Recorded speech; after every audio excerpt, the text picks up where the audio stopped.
Imagine a child standing at the edge of a muddy field in Virginia, his boots sinking into the wet earth, his hands already learning the weight of work before his mind had ever touched the language of scholars.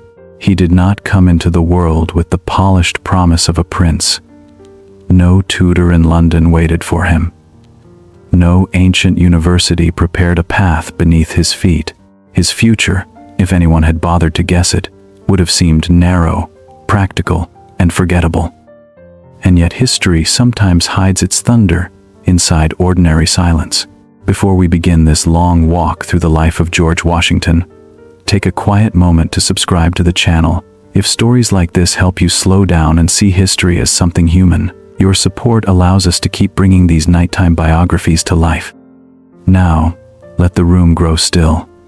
Let the present loosen its grip. Imagine the glow of a candle against rough wooden walls, the smell of tobacco leaves drying in a shed, the dark line of the river beyond the trees. This is not yet the United States. This is not yet a republic, not yet a nation arguing with itself about liberty, power, and destiny. This is colonial Virginia, a place of ambition and elegance, but also a place built upon a wound it refused to name. The year was 1732. Across the ocean, Britain ruled these colonies from a throne most colonists would never see. The king was a distant figure, more symbol than man, but his laws, his governors, and his empire reached into the daily lives of people who worked the soil, traded tobacco, bought British cloth, and measured their own worth by how close they stood to power. Virginia was old by colonial standards. It had already lived more than a century of hunger, disease, profit, expansion, and hierarchy. The rivers gave it shape. The Potomac, the Rappahannock, the York, and the James carried tobacco, letters, gossip, debt, and dreams toward the Atlantic. Along their banks stood plantations that looked peaceful from a distance, with white houses, green fields, and slow smoke rising from chimneys. But beneath that picture was a harder truth. The wealth of Virginia rested on enslaved labor. Men, women, and children were forced to work land they did not own, for families who spoke often of honor, property, and liberty. This contradiction would follow George Washington all his life, like a shadow at noon. He was born into it. He benefited from it. He would later speak and fight for freedom, while still holding other human beings in bondage. To tell his story honestly, one must not turn away from that darkness. History becomes false when it is too clean. George was born at Pope's Creek, on the northern neck of Virginia, where the land stretches between rivers like a hand reaching toward the sea. His father, Augustine Washington, was not among the grandest men of the colony, but he was respectable. He owned land, managed plantations, invested in iron, and hoped to lift his family higher on the long ladder of Virginia society. He was not a titan. He was a builder. One of those men who live as if every acre acquired, every connection made, every child placed well, might protect the family from falling backward. His mother, Mary Ball Washington, was strong, stern, religious, and difficult. Life had not made her soft. She had known loss early, and perhaps because of that, she held tightly to what remained. In her household, affection did not always arrive dressed in tenderness. Sometimes it came as command, warning, complaint, or discipline. George would spend much of his youth under her watchful and demanding presence, learning early that love and pressure can grow from the same root. There were other children. There were half-brothers from his father's first marriage, and later younger siblings from Mary. But George, as Mary's first son, stood in a particular place. Not the eldest son of the whole family, not the heir to the finest estate, not the boy sent across the ocean for polish and prestige. He was near enough to gentility to desire it, but not close enough to inherit it easily. That is a dangerous place for a young soul to live. Second, to be born at the edge of privilege is to spend childhood looking through windows. You see the manners, the clothes, the books, the horses, the conversations. You see the kind of man you are expected to become. But you also feel, quietly and sharply, the distance between your present self and that imagined figure. Washington would carry that awareness for decades. He was tall, strong, serious, and observant, but he was not deeply educated. He knew it, and because he knew it, he worked at self-command, with the intensity of someone trying to build in character what circumstance had denied him in schooling. When George was still a small boy, the family moved more than once, from Pope's Creek to land near Little Hunting Creek, and then to Ferry Farm, across the Rappahannock River from Fredericksburg. Ferry Farm was no palace. It was a working plantation, alive with chores, weather, animals, debts, harvests, and the daily movement of enslaved people whose labor made the household possible. For a child, such a place could be both classroom and cage. He learned the smell of damp soil. He learned the patience of horses and the danger of sudden temper. He learned the river, the seasons, the tools, the habits of men who measured wealth in land and tobacco. He watched adults speak of money with restraint in public and anxiety in private. He saw how quickly a bad crop could turn confidence into worry. He saw how a family could appear stable from the road while trembling beneath the roof. There was, for a time, the possibility that George might receive the education expected of a gentleman. His older half-brothers had been sent to England, where boys of ambition learned Latin, mathematics, manners, and the invisible codes of class. Such education did more than sharpen the mind. It opened doors. It gave a young man the accent of authority before he had earned authority itself. George never received that gift. When he was 11 years old, his father died. No thunder announced it. No trumpet sounded. But for the boy, the world split.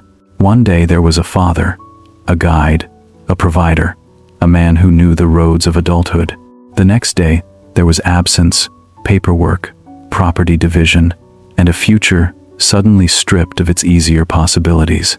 Death, when it enters childhood, does not only take a person, it rearranges the map. Augustine Washington's estate was divided among his sons, according to the customs of the time. The older sons received the stronger inheritances. George was given Ferry Farm, but not immediate freedom over it. His mother managed the property while he was still underage. The dream of an English education faded almost at once. There was no money to polish him into a gentleman abroad. He would have to become something else. Something made by effort rather than by institution. Imagine him then, not as the marble statue, not as the face on currency, not as the calm figure later painted in Command, but as an awkward, ambitious boy standing in the gap between what he lacked and what he wanted. He knew how to ride. He knew how to endure the outdoors. He had a strong body, a careful eye, and a mind drawn toward order. But he also had insecurity. He had social hunger. He had the quiet embarrassment of a young man who knew that others had been given refinements he would have to imitate, study, and earn. There is something deeply modern in that feeling. Many people know it without ever crossing an 18th century field. The sense of entering a room and wondering whether everyone else learned the rules before you arrived. The sense of trying to speak carefully because you fear one wrong word might reveal what you do not know. The sense of watching those born nearer the center move with ease while you rehearse confidence like a line before stepping into light. Washington's early life was not a tale of heroic certainty. It was a slow apprenticeship in restraint. He copied rules of civility, not because manners were decoration, but because manners were armor. He studied behavior as if behavior itself could become a bridge. How to stand, how to write, how to answer, how to control anger, how to appear composed when the inside of a person is not composed at all.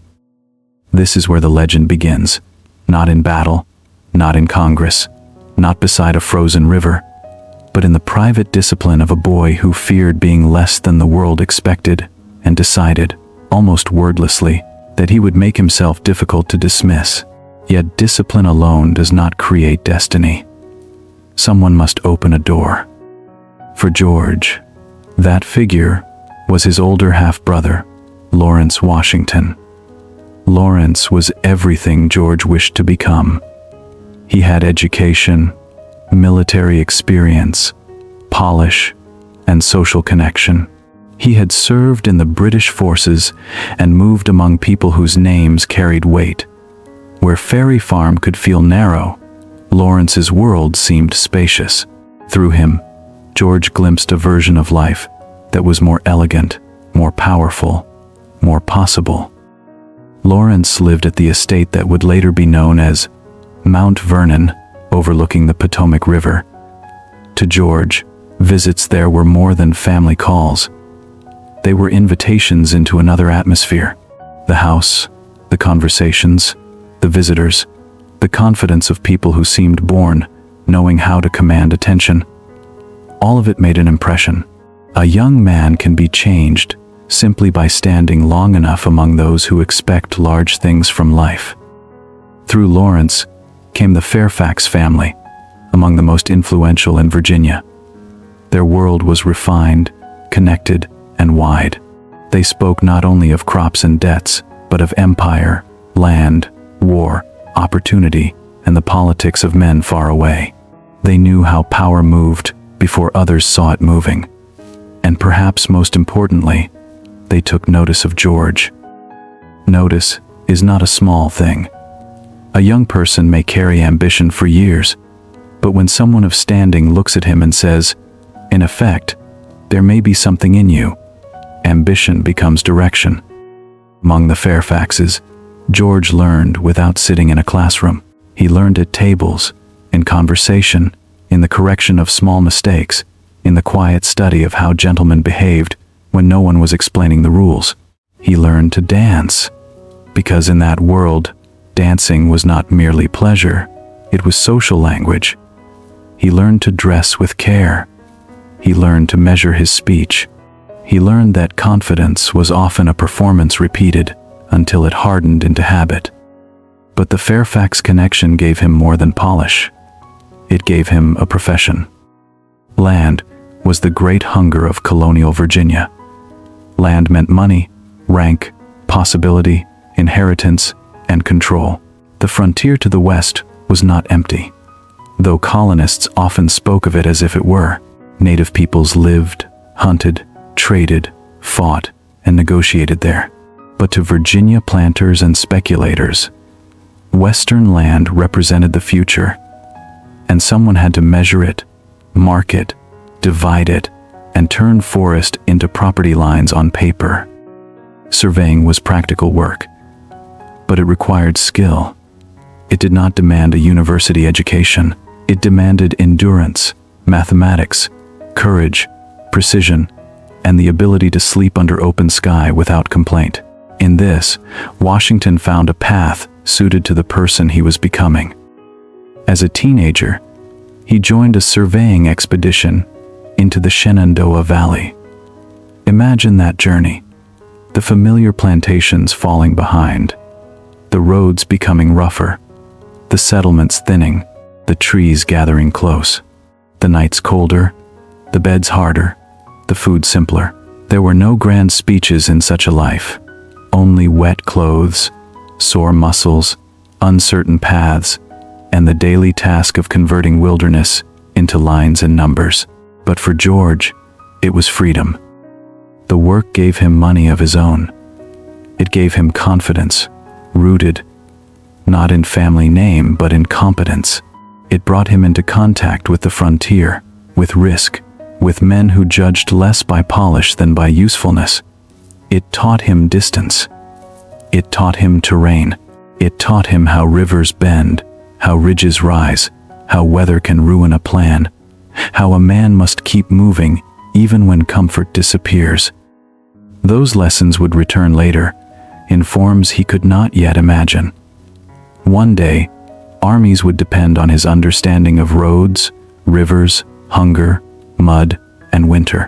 One day, the boy who measured land would command men across it. By 17, Washington had become a county surveyor. By 19, he had begun acquiring land. Slowly, carefully, he was building a life, not the life handed to the eldest son, not the life shaped by Oxford or Cambridge, not the life of effortless aristocracy, but one assembled piece by piece from discipline, connection, labor, and desire.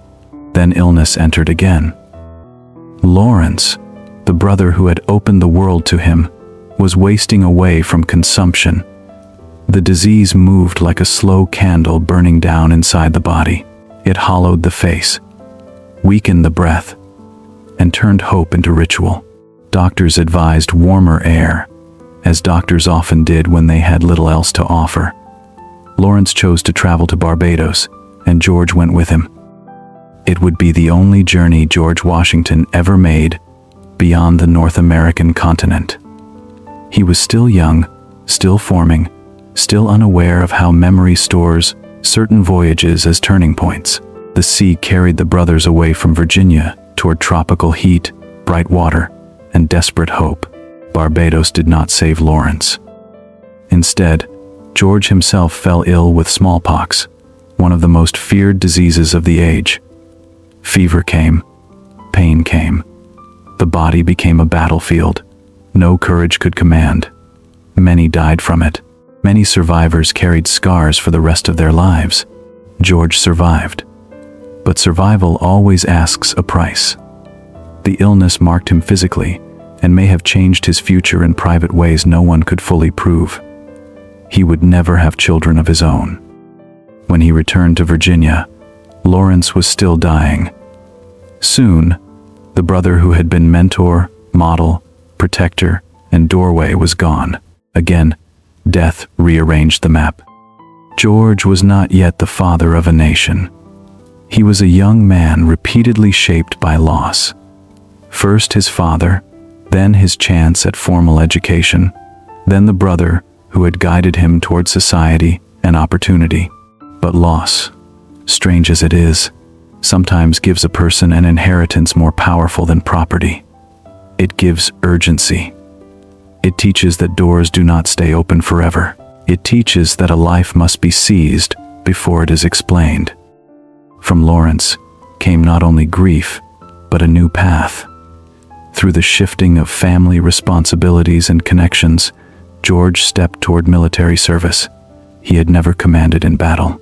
He had not been trained in the academies of Europe, but he had bearing, ambition, frontier experience, and the hunger of a young man determined to prove that he belonged among men of consequence. The empire was beginning to tremble in the West. Britain and France both looked toward the Ohio country, and between them stood native nations whose alliances could decide the fate of a continent. Forts, trade routes, rivers, and claims on maps became sparks near dry grass. Washington could not have known it then, but his private desire for distinction was about to collide with the ambitions of empires. And history, which had so far moved around him like weather, was about to place him directly in the storm. The assignment that reached George Washington in the autumn of 1753 hardly resembled the beginning of a remarkable destiny. There were no ceremonies, no applause, and no signs that history was quietly waiting for him beyond the horizon. All he received was a sealed letter from the governor of Virginia, a horse prepared for a difficult journey, and instructions to travel into one of the most dangerous frontiers in North America. At only 21 years of age, he could not have imagined that this mission would become the first chapter in a life that would eventually reshape an entire nation. The Ohio country was unlike the settled plantations of Virginia. Beyond the last farms stretched endless forests, Cold rivers, steep mountains, and valleys where the authority of European empires meant very little. Native nations had lived there for generations, building communities, protecting hunting grounds, and shaping the land according to traditions much older than any British claim. Yet thousands of kilometers away, politicians in London and Paris confidently drew borders across maps, believing ink on paper could decide the future of places they had never seen. Britain and France both insisted that the territory belonged to them, and neither side showed the slightest intention of stepping back. Tensions had been growing quietly for years, hidden beneath diplomacy and formal letters. But everyone close to the frontier understood that words alone would not settle the dispute forever. Governor Robert Dinwiddie needed someone capable of delivering a final message to the French commanders, and surprisingly, his choice fell upon the young Major George Washington, whose greatest strengths were determination, endurance, and a willingness to accept difficult assignments without hesitation. Washington gathered a small expedition made up of experienced frontiersmen, interpreters, servants, and a handful of supplies that would have to last for weeks. Once they left the settled roads behind, every mile became more uncertain than the last. Cold autumn rain soaked their clothing from morning until night, turning narrow trails into deep mud. Horses struggled across rocky slopes, while freezing winds swept through the trees. Every evening ended beside a small fire, where warmth reached only one side of the body, while the darkness quietly reminded them how far they were from home. During the journey, Washington rarely wasted words. Instead, he observed everything around him with remarkable patience. He measured distances, studied rivers, noted the condition of the trails, and carefully watched the behavior of both allies and strangers. Years earlier, his work as a surveyor had trained him to notice details that others often ignored. Long before he learned how to command soldiers, he had learned how to understand landscapes, and that quiet habit of observation would later become one of the foundations of his leadership. After many exhausting days, the expedition reached villages where native leaders met with both British and French representatives. Conversations moved slowly through interpreters, and every promise carried uncertainty. Washington quickly realized that the frontier was far more complicated than officials back in Virginia imagined. This was not empty land waiting for European settlement. Every valley already belonged to someone's memory. Every river already held meaning, and every alliance could change the balance of power across the continent in ways no governor could fully predict. At last, Washington reached the French fort and presented Governor Dinwiddie's letter with all the confidence expected of an officer representing the British crown. The French commander received him politely, invited him to dine, and treated him with respect throughout their meetings. Yet beneath the formal courtesy, there was no room for compromise. When the discussions ended, the answer was simple and unmistakable. France would not abandon the Ohio Valley. If Britain wanted the territory, it would have to claim it by force rather than persuasion. The return journey proved even more dangerous than the one that had carried Washington west. Winter had tightened its grip across the mountains, covering the wilderness with snow and ice. Rivers became nearly impossible to cross. Horses weakened from exhaustion, and supplies slowly disappeared. Each passing day demanded greater endurance than the one before. There were moments when survival itself seemed more important than completing the mission. Yet Washington refused to turn back before delivering the governor's answer to Virginia. One of the most frightening moments came while crossing the frozen Allegheny River. A rough wooden raft struck heavy sheets of drifting ice and broke apart beneath the crushing current. Washington was thrown into the freezing water, where the cold stole his breath almost instantly. Somehow he managed to seize a floating log and pull himself toward a small island surrounded by ice. He and his companion survived the night without proper shelter. Waiting until the river froze enough by morning to allow them to continue on foot. It was an experience that would remain with him for the rest of his life. When Washington finally returned to Virginia, he was exhausted, weather-worn, and still very young, but he carried something far more valuable than comfort. He carried the French answer. Governor Dinwiddie quickly ordered him to prepare a written account of the journey, and Washington obeyed with the careful precision of a man who understood that every detail might matter. His report described rivers, forts, distances, native alliances, and the French refusal to leave the Ohio country. Once printed, the journal traveled far beyond Virginia, reaching readers who suddenly saw this young colonial officer as a figure of unusual courage. Fame arrived before wisdom. That is one of the dangerous patterns in the lives of ambitious men. Washington had crossed wilderness, survived ice, delivered a message, and returned with news of approaching war. But he had not yet commanded troops in battle. He had not learned how quickly confidence can collapse when bullets begin moving through smoke. Public attention made him visible, but visibility is not the same as mastery. Soon, he would discover that the frontier could give reputation with one hand and take it away with the other. In the spring of 1754, Washington was sent west again, this time with soldiers under his command. The mission was no longer simply diplomatic. Virginia wanted to defend British claims in the Ohio country, and Washington was expected to act with firmness against French expansion. His force was small, poorly supplied, and made up of men who had little experience with organized warfare. Many were brave, but courage without discipline is like fire without a hearth. It burns brightly, but it can also destroy whatever stands nearby. As Washington moved toward the forks of the Ohio River, he learned that the French had already seized the key position and built their own fort there. The place he had hoped to defend was no longer in British hands. This left him in a cruel uncertainty. To retreat might appear weak. To advance could invite disaster. He was young enough to believe that boldness could solve what preparation had not secured, and ambitious enough to fear that hesitation might stain his name before his career had truly begun. Then came word of a small French party camped not far away. Washington made the decision to strike first. In the wet woods of the frontier, his men and their native allies surrounded the French detachment. The fight was brief, confused, and deadly. Gunfire cracked through the trees. Smoke drifted between wet leaves.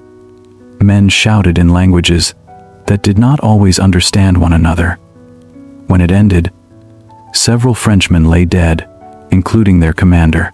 The British called it a military encounter. The French called it an assassination. Wars do not always begin with grand declarations. Sometimes they begin in confusion, with rain on branches, nervous hands on weapons, and young men making decisions larger than their understanding. Washington had wanted to prove himself.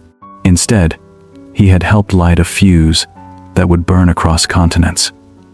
The incident gave both empires a story they could use. Britain could speak of defense. France could speak of murder. Truth became less important than the needs of power, and soon the frontier trembled beneath the approach of a larger French force. Knowing he was outnumbered, Washington ordered his men to build a small defensive position in a meadow.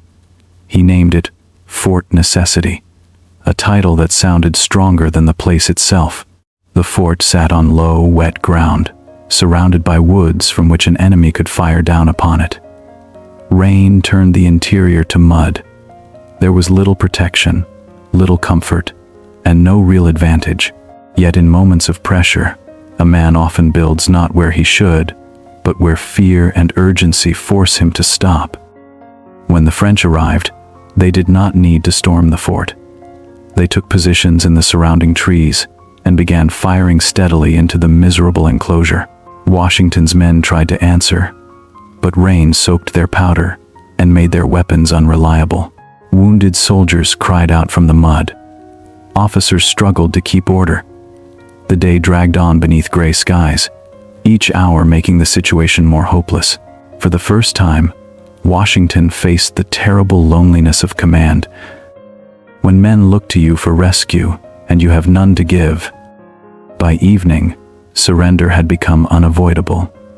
Washington accepted terms written in French, a language he did not fully understand.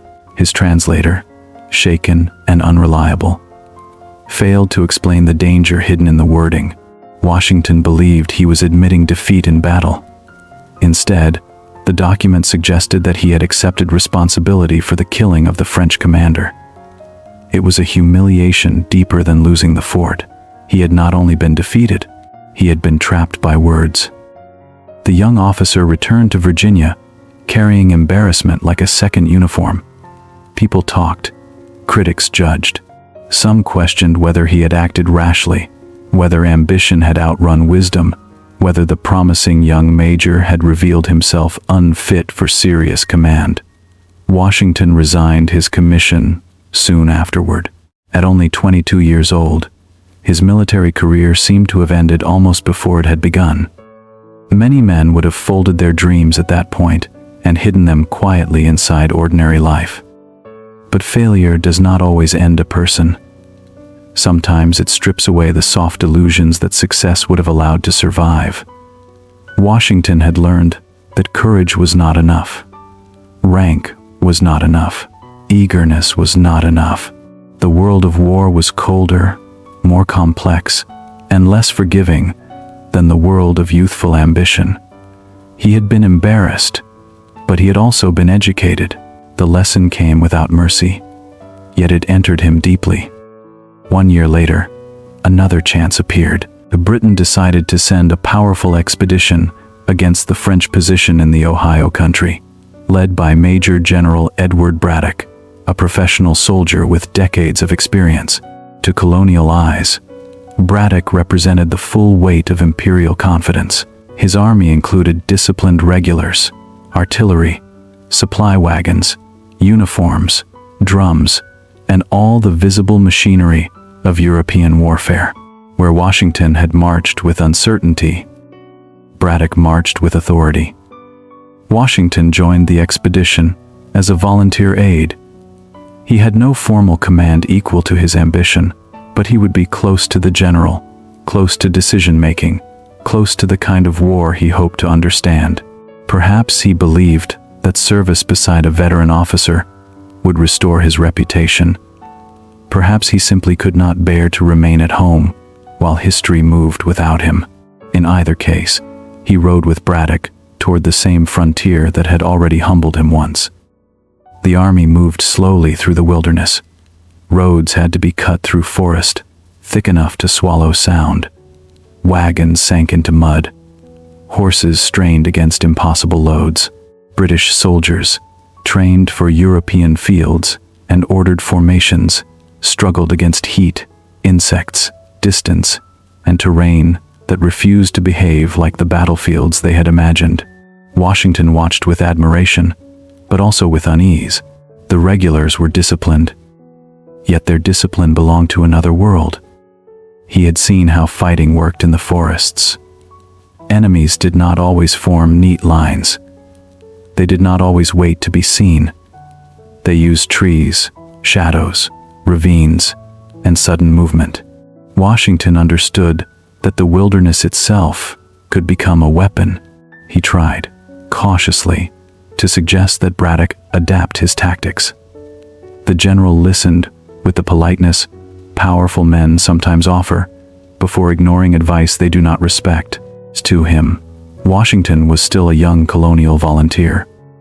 Useful, perhaps, but not someone from whom the British Army needed instruction. As the expedition neared its goal, Washington became violently ill. Fever and weakness forced him to remain behind with part of the baggage train. He was so sick that he could barely ride. Yet when distant gunfire began rolling through the forest, something stronger than illness pulled him forward. He mounted his horse and rode toward the sound. What he found was not a battle in the clean military sense. It was collapse. Smoke, screams, panic and confusion filled the road where Braddock's confident army had walked into an ambush. French soldiers and native warriors fired from behind trees on both sides of the road. The British regulars tried to form lines and return volleys, but they were shooting at shadows. Officers in bright uniforms became easy targets. Horses fell. Men shouted orders that vanished beneath gunfire. Soldiers trained to stand shoulder to shoulder found themselves trapped in a style of war that punished visibility and rewarded concealment. Within minutes, the proud shape of the army began to break apart. Washington rode through the chaos carrying orders, trying to steady men who had lost all sense of direction. Bullets tore through his clothing. Horses were shot from beneath him. Death passed close enough to touch, yet somehow missed him. Later, people would speak of providence, as if some unseen hand had decided he must survive. Washington himself may not have known what to believe. In the moment, there was no time for philosophy. There was only the next riderless horse, the next wounded officer, the next desperate attempt to prevent panic from becoming annihilation. Braddock was mortally wounded, and the expedition disintegrated. Men fled through the trees, abandoning supplies, artillery, and many of the wounded. What had begun as a demonstration of British power ended as one of the most devastating defeats in colonial memory. Yet from that ruin, Washington's reputation rose. He had remained calm when others collapsed. He had ridden through fire. He had acted with courage so visible that even those who dismissed colonial officers could not ignore it.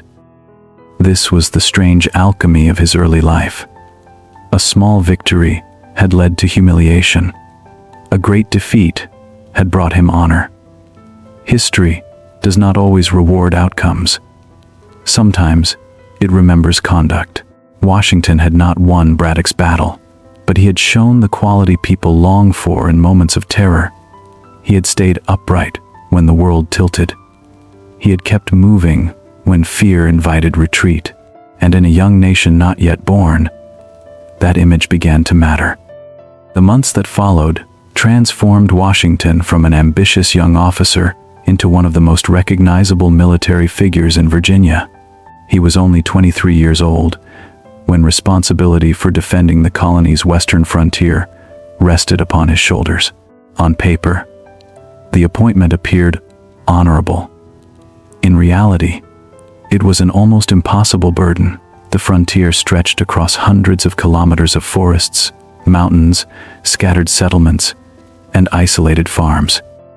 There were too few soldiers, too little money, and never enough supplies.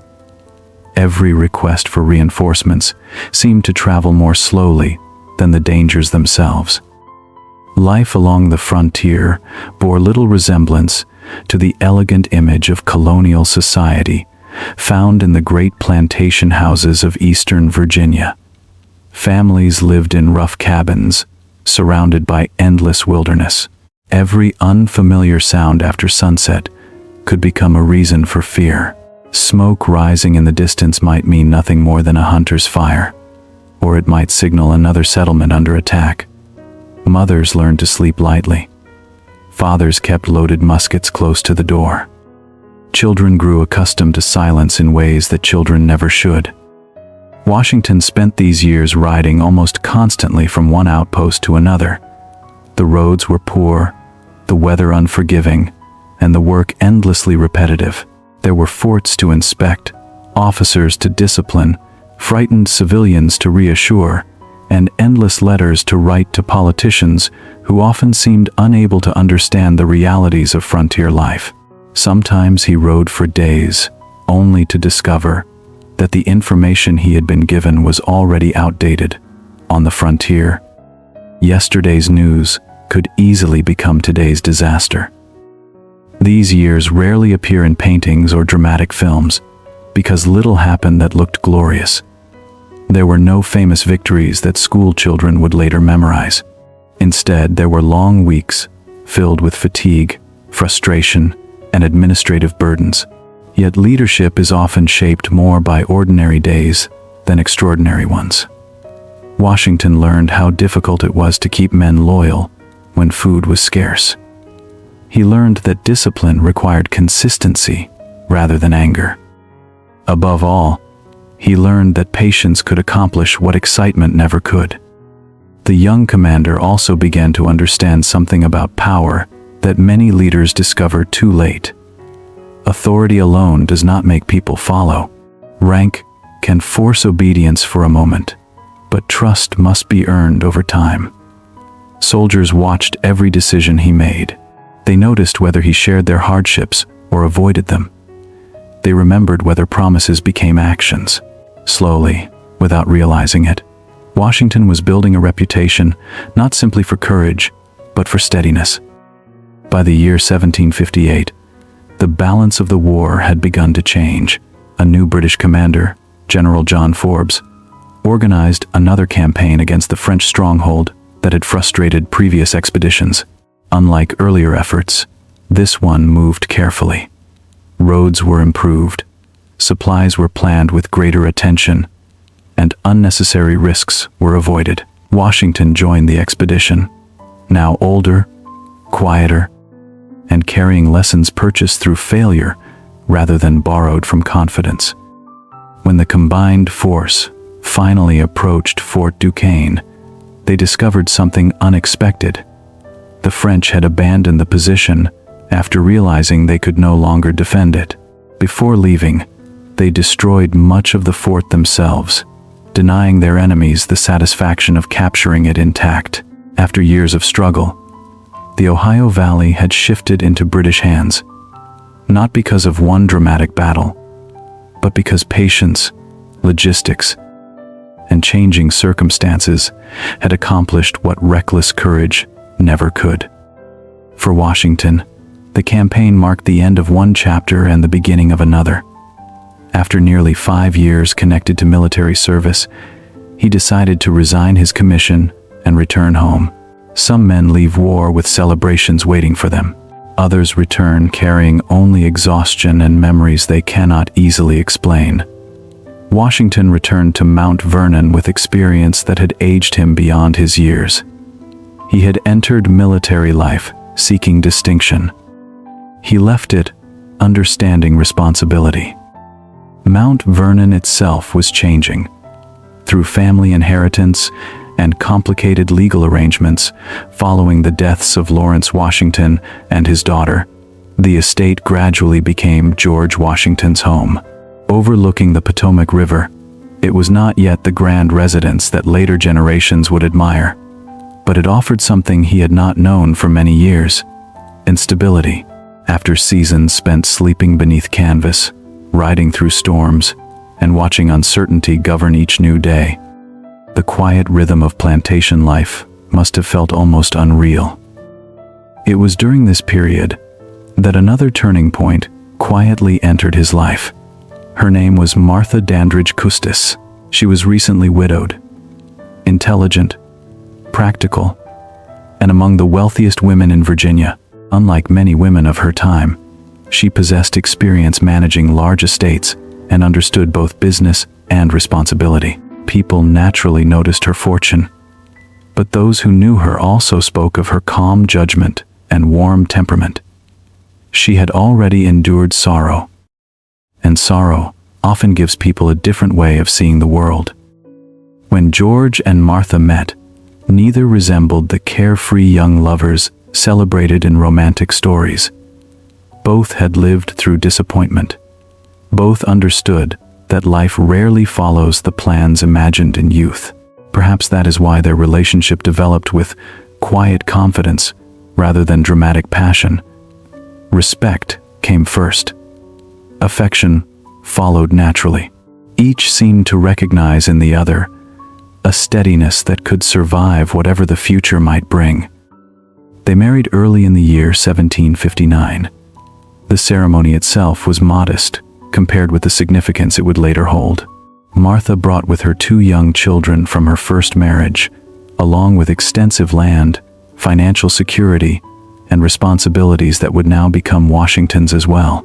Because of the illness he had survived years earlier in Barbados, Washington would never have children of his own, yet he embraced the role of stepfather with genuine care, treating the children as members of his own family, rather than obligations inherited through marriage. Their marriage transformed more than his personal life. It reshaped his place within Virginia society. The combined estates greatly increased his wealth, placing him among the leading planters of the colony. Mount Vernon expanded steadily under his direction. Fields were reorganized, buildings improved, and new agricultural methods introduced. Washington experimented constantly, believing that careful management could improve both the productivity of the land and the future of his family. He approached farming with the same disciplined mind that had once measured forests and rivers.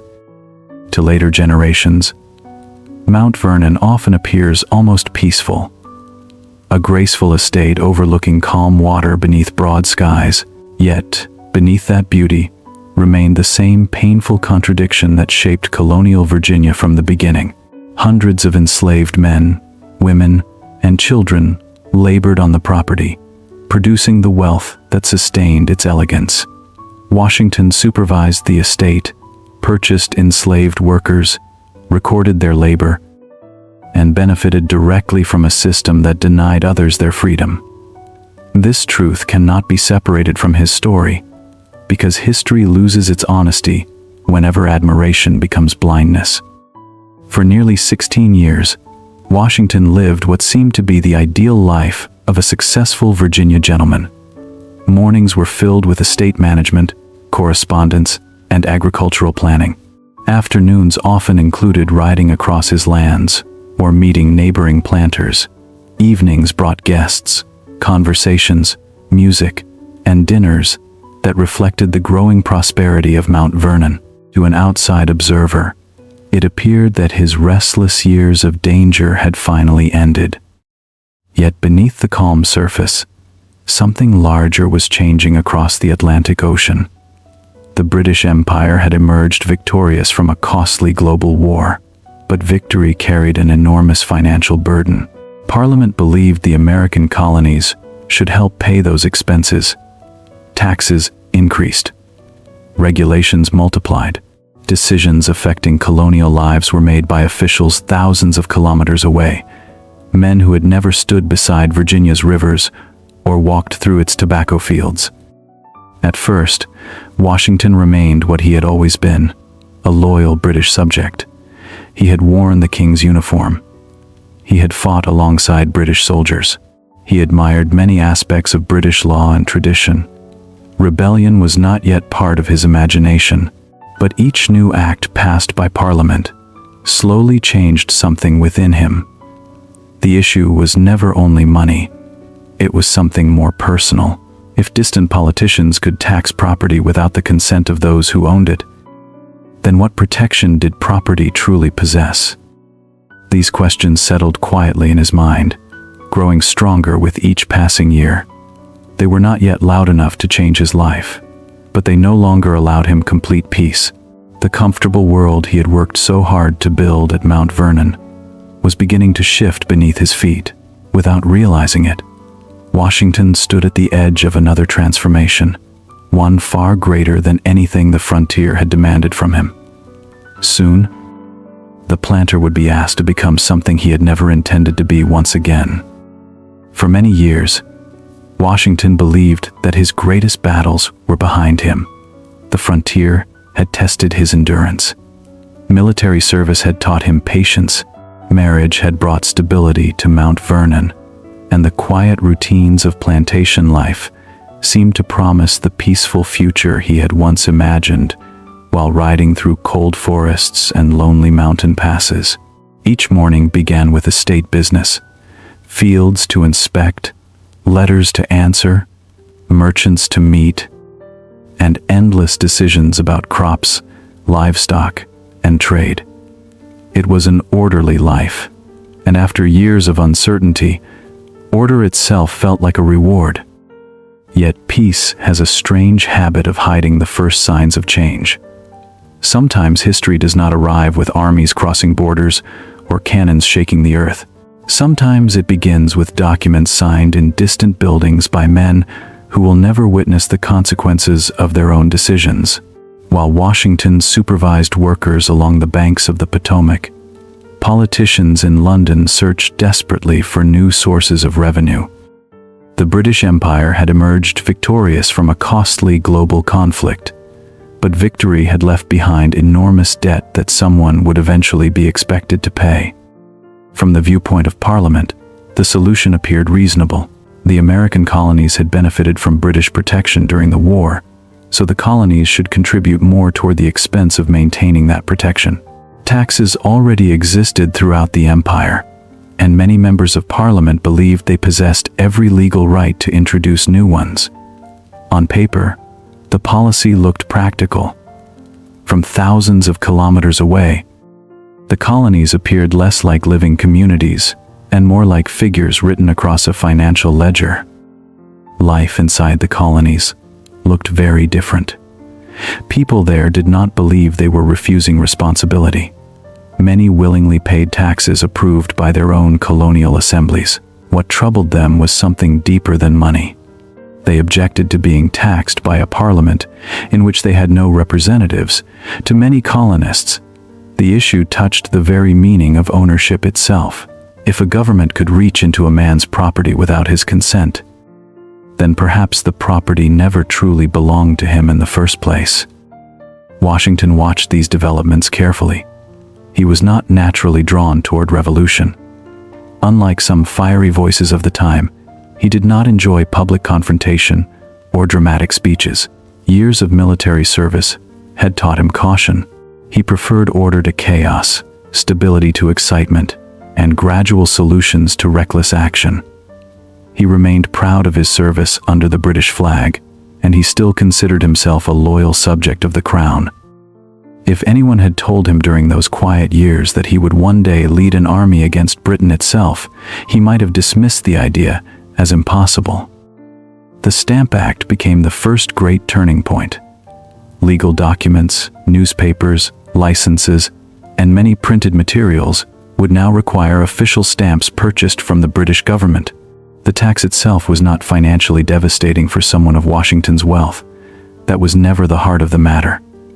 What unsettled him was the principle behind it. Parliament had acted without consulting the people whose lives would be affected. To Washington, this suggested a dangerous future. If one right could be ignored today, perhaps another could disappear tomorrow. He rarely expressed his thoughts with unnecessary emotion. Instead, he listened more than he spoke. Neighbors gathered to discuss the latest developments over long dinners and evening conversations. Merchants complained about uncertainty in trade. Lawyers questioned constitutional authority. Farmers wondered whether new taxes would continue appearing year after year. Washington absorbed these discussions quietly, weighing each argument before offering his own opinion. People often mistake silence for uncertainty, yet some of the strongest convictions grow during moments when a man appears merely to be listening.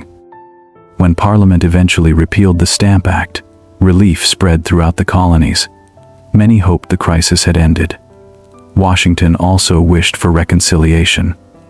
He did not seek separation from Britain. He wanted respect within the empire, believing that mutual understanding remained possible. But the celebration proved temporary. Only a short time later, new duties were placed upon imported goods, including glass, paint, paper, lead, and tea. Once again, Parliament insisted upon its authority. Once again, colonial resistance quietly strengthened. Washington began supporting agreements among planters and merchants to reduce purchases of British products. These boycotts required discipline rather than violence. People willingly accepted inconvenience in hopes that economic pressure might persuade Parliament to reconsider its policies. Washington understood the language of commerce as well as he understood agriculture. If money had helped create the problem, perhaps money could also become part of the solution. Even then, however, he still hoped disagreement might end without bloodshed. The years passed, but instead of calming, tensions continued to rise. Every attempt to restore trust seemed followed by another decision that deepened suspicion. Newspapers carried increasingly passionate arguments. Pamphlets circulated from colony to colony. Ordinary conversations became political discussions. Even family gatherings could end with disagreement over loyalty, rights, and the future of British America. What had once seemed distant now entered every household. Politics no longer belonged only to governors and assemblies. It had become part of daily life. Washington found himself changing almost without noticing it. He remained measured in public, yet privately his confidence in imperial leadership slowly weakened. The empire he had served with such determination appeared unable to understand the people who lived across the Atlantic. Distance had become more than geography. It had become misunderstanding. London believed it was preserving order. Many colonists believed their liberties were quietly disappearing one law at a time. Then came the Tea Act, a measure intended partly to rescue the struggling British East India Company. Rather than calming the colonies, it convinced many people that Parliament intended to strengthen its authority even further. In Boston, resistance reached its most dramatic expression when colonists boarded ships and threw hundreds of chests of tea into the harbor. The event shocked the empire. To supporters, it represented courage. To critics, it appeared reckless and unlawful. Washington did not celebrate the destruction itself, but he understood the frustration that had produced it. Britain answered with punishment rather than compromise. The port of Boston was closed. Local self-government was weakened. Additional troops entered Massachusetts. Across the colonies, many people who had never visited Boston suddenly wondered whether the same measures might one day be used against them. Fear has a remarkable way of creating unity among people who previously believed their problems were separate. What happened in one colony now seemed to concern them all. When representatives from 12 colonies gathered in Philadelphia to discuss a common response, Virginia selected George Washington as one of its delegates. By then, he was respected not only because of his military experience, but because of his reputation for honesty, restraint, and practical judgment. He was tall, dignified, and carried himself with quiet confidence rather than theatrical ambition. People trusted him because he appeared to seek responsibility less eagerly than most men sought power. Inside the meeting hall, opinions differed sharply. Some delegates still believed reconciliation remained possible. Others had begun preparing themselves mentally for armed resistance. Washington rarely dominated conversations, yet, when he did speak, people listened carefully. He did not waste words attempting to impress anyone. His authority came from something quieter. Years of hardship had taught him that certainty should never be performed loudly. Real confidence often speaks in an ordinary voice. After weeks of discussion, the delegates agreed upon economic resistance rather than immediate rebellion, and trade with Britain would be restricted until the coercive laws were withdrawn. It was a serious decision, yet still one made in hope that violence could be avoided. Washington returned to Mount Vernon, carrying both determination and unease. Beneath the calm appearance of plantation life, he sensed that events were moving beyond anyone's ability to control them.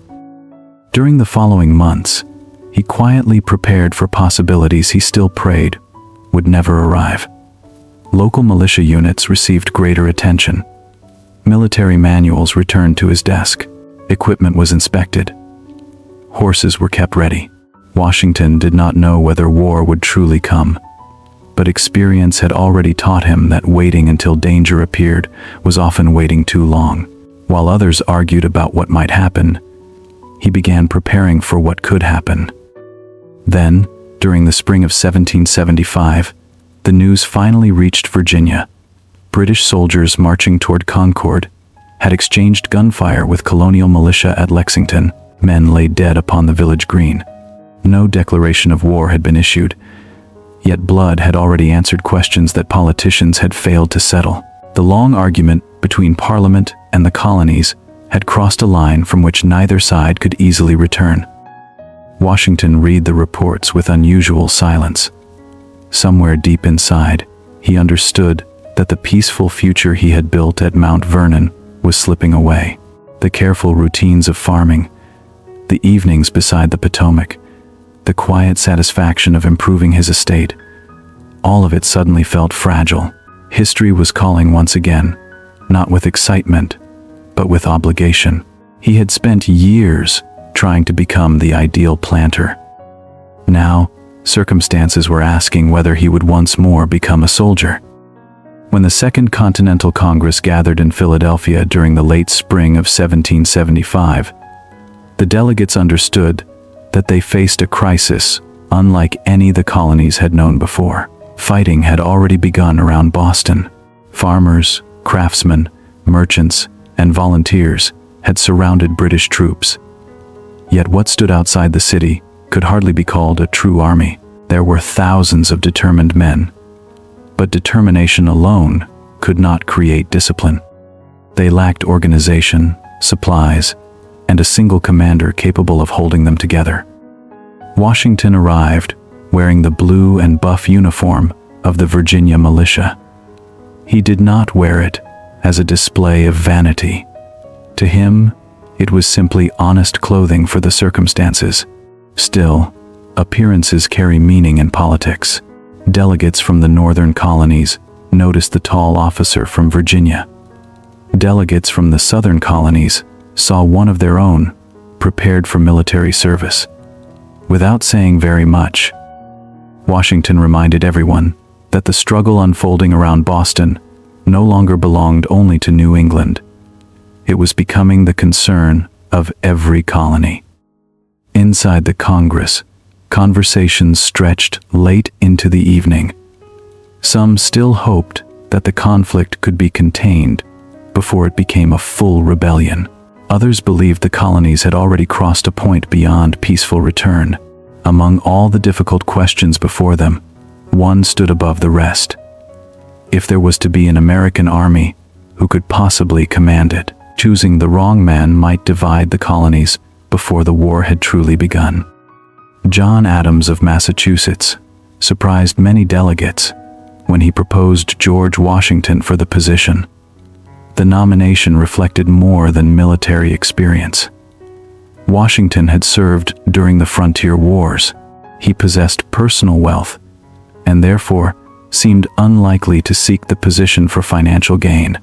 Perhaps most importantly, he came from Virginia, the largest and most influential southern colony. Appointing him would signal that this was not a regional uprising but a united colonial effort. Washington did not campaign for the appointment. According to those present, he seemed genuinely uncomfortable as discussion turned toward his name. Years later, people would debate whether his modesty was entirely natural or partly deliberate.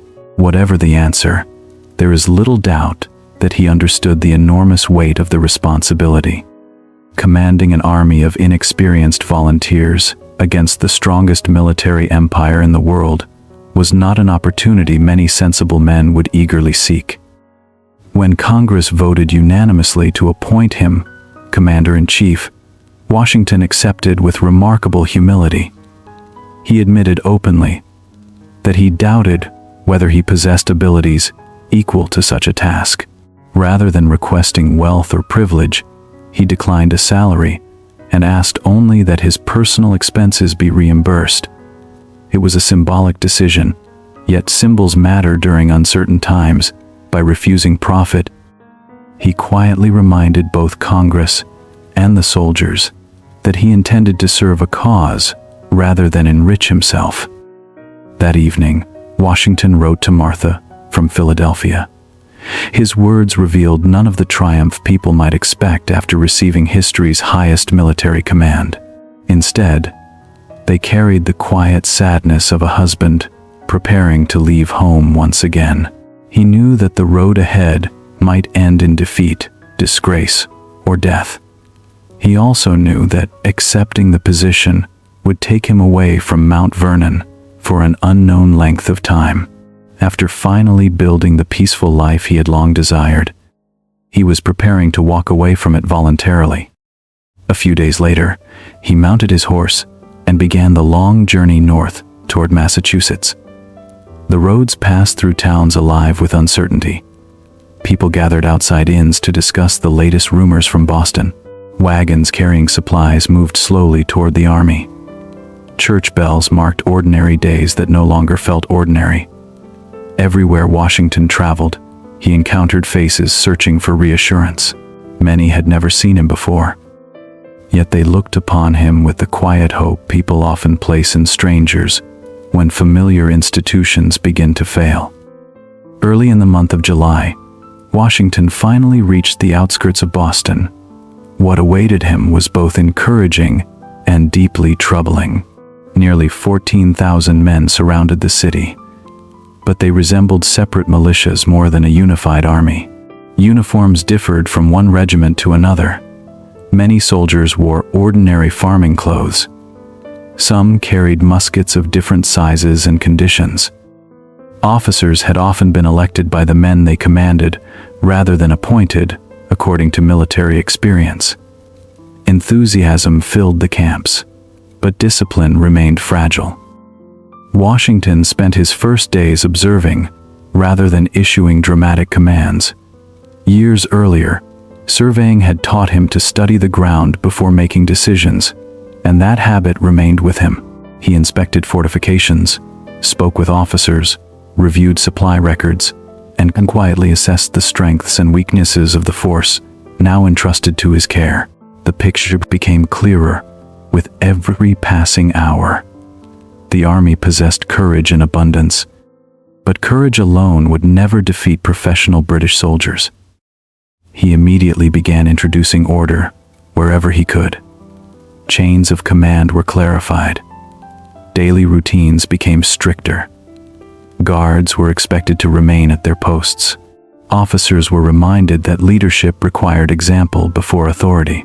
Punishments were introduced for desertion and serious misconduct, not because Washington enjoyed severity, but because he believed discipline offered the only path by which ordinary citizens could become an effective fighting force.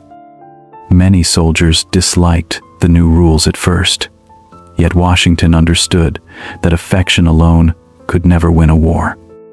Then another problem emerged, one even more dangerous than poor organization.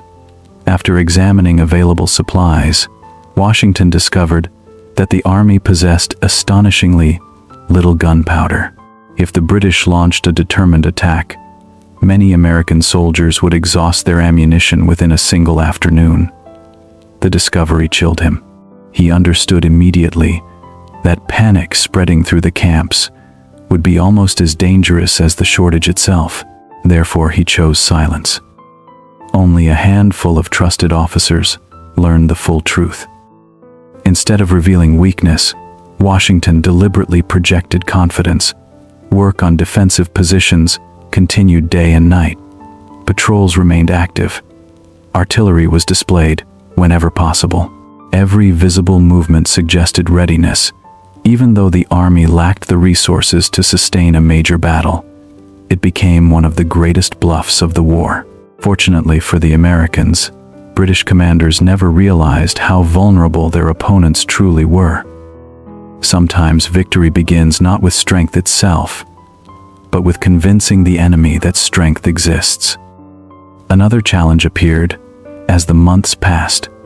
Many soldiers had enlisted for only a short period.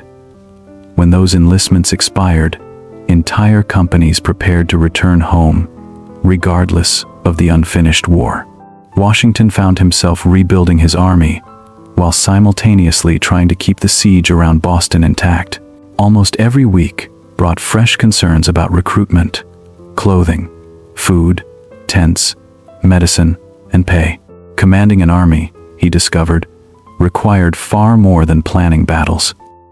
It demanded constant attention to thousands of ordinary details that rarely appeared in heroic stories. Congress struggled to provide assistance. Money remained scarce. Transportation moved slowly. Promises often arrived long before supplies. Washington spent countless hours writing letters, requesting ammunition, blankets, uniforms, wagons, horses, and provisions. Many of those letters carried the quiet frustration of a man who understood exactly what his soldiers needed, but lacked the power to provide it. Still, he refused to surrender to discouragement.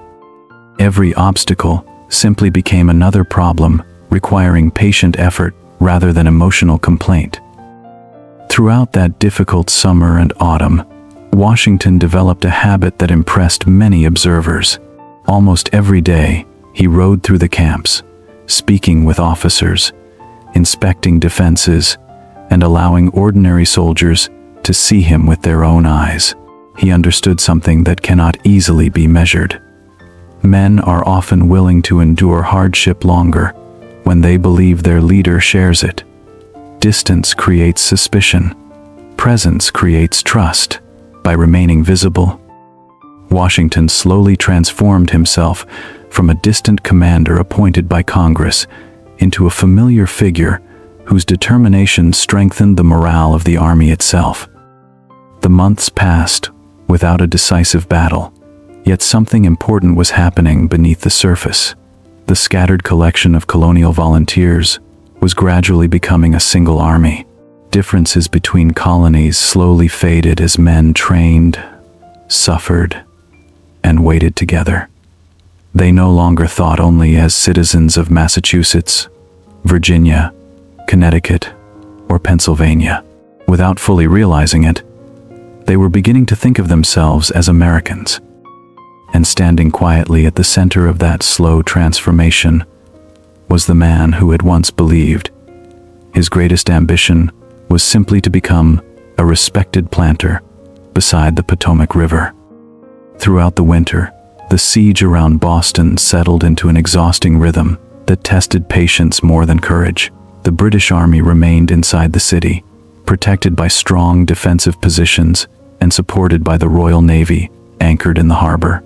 Outside, the Continental Army waited through freezing nights, uncertain supplies, and endless months of preparation.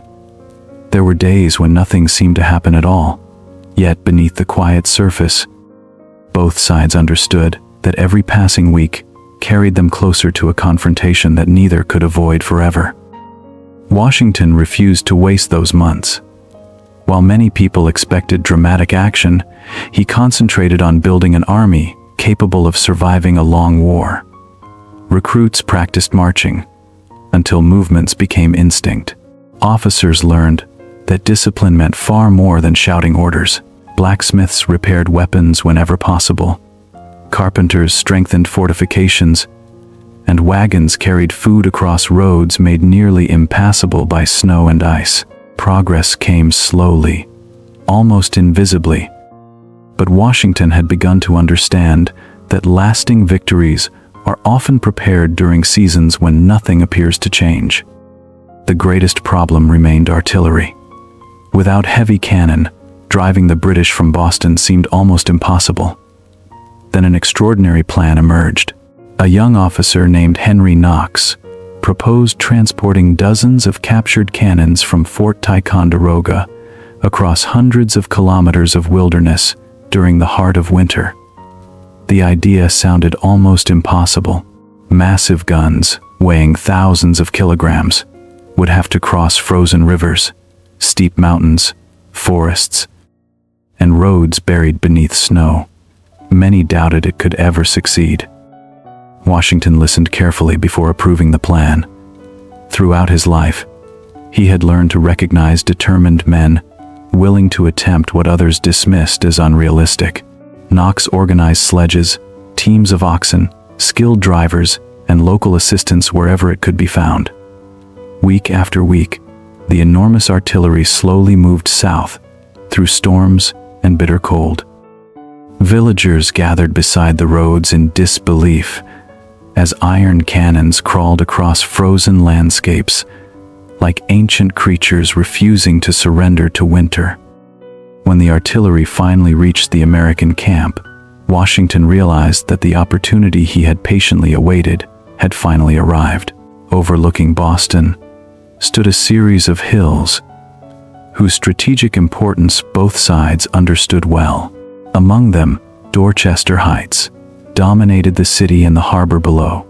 Whoever controlled those heights possessed the ability to threaten British ships, as well as military positions throughout Boston. The difficulty lay in occupying the ground before the enemy could stop it. Washington planned the operation with extraordinary secrecy. During the evening, while darkness covered the hills, thousands of soldiers quietly carried timber, fascines, tools, cannon, and supplies toward the chosen position. Every movement had been carefully rehearsed. Wheels were wrapped to reduce noise. Work parties understood exactly where they were expected to go. Through the long night, men dug earth, raised defensive walls, and positioned artillery with astonishing speed. By sunrise, what had been an open hillside only hours earlier had become a fortified position overlooking the city. The British commanders awoke to a sight that seemed almost unbelievable. Where empty ground had stood the previous day, powerful fortifications now overlooked their entire position. The newly placed artillery threatened both the city and the fleet anchored in the harbor.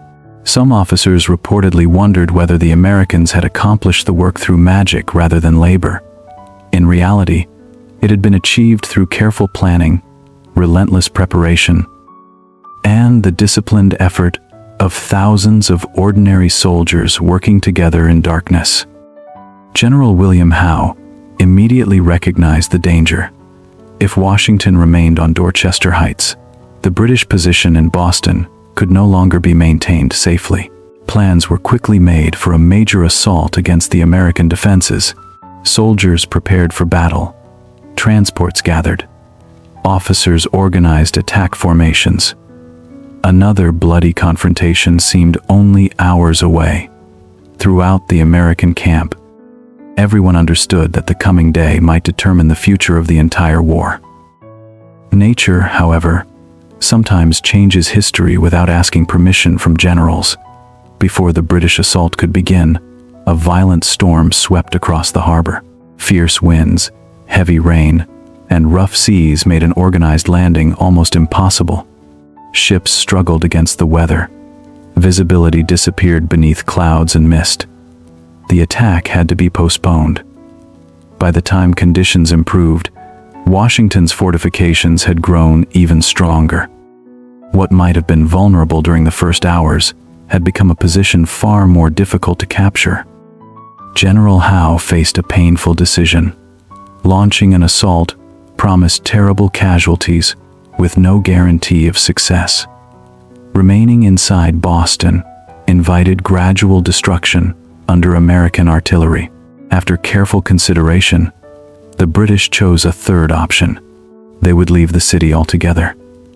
Preparations for evacuation began quietly, and within days, soldiers, loyalist civilians, supplies, and equipment boarded waiting ships. After nearly a year of occupation, the British abandoned Boston without forcing the decisive battle everyone had expected. On the morning, the last British vessels disappeared across the harbor. The people of Boston celebrated with overwhelming relief. Church bells rang throughout the city. Families emerged from homes that had lived beneath military occupation for months. American soldiers marched into the streets, not as conquerors seeking revenge, but as liberators welcomed by grateful citizens. For many observers, the event felt almost miraculous. One of the greatest military powers on earth had withdrawn before an army that only months earlier had struggled to find enough gunpowder for a single battle. Washington accepted congratulations with characteristic restraint. He understood that the victory, though significant, solved only one problem. The British Army remained powerful. The Royal Navy still controlled the seas. The Empire possessed far greater resources than the colonies could hope to match. Boston had been saved, but the war itself was only beginning. If anything, he suspected that more dangerous campaigns still lay ahead. Success carried its own risk, because victory often tempts people to underestimate the challenges waiting beyond the horizon. His concern proved well-founded.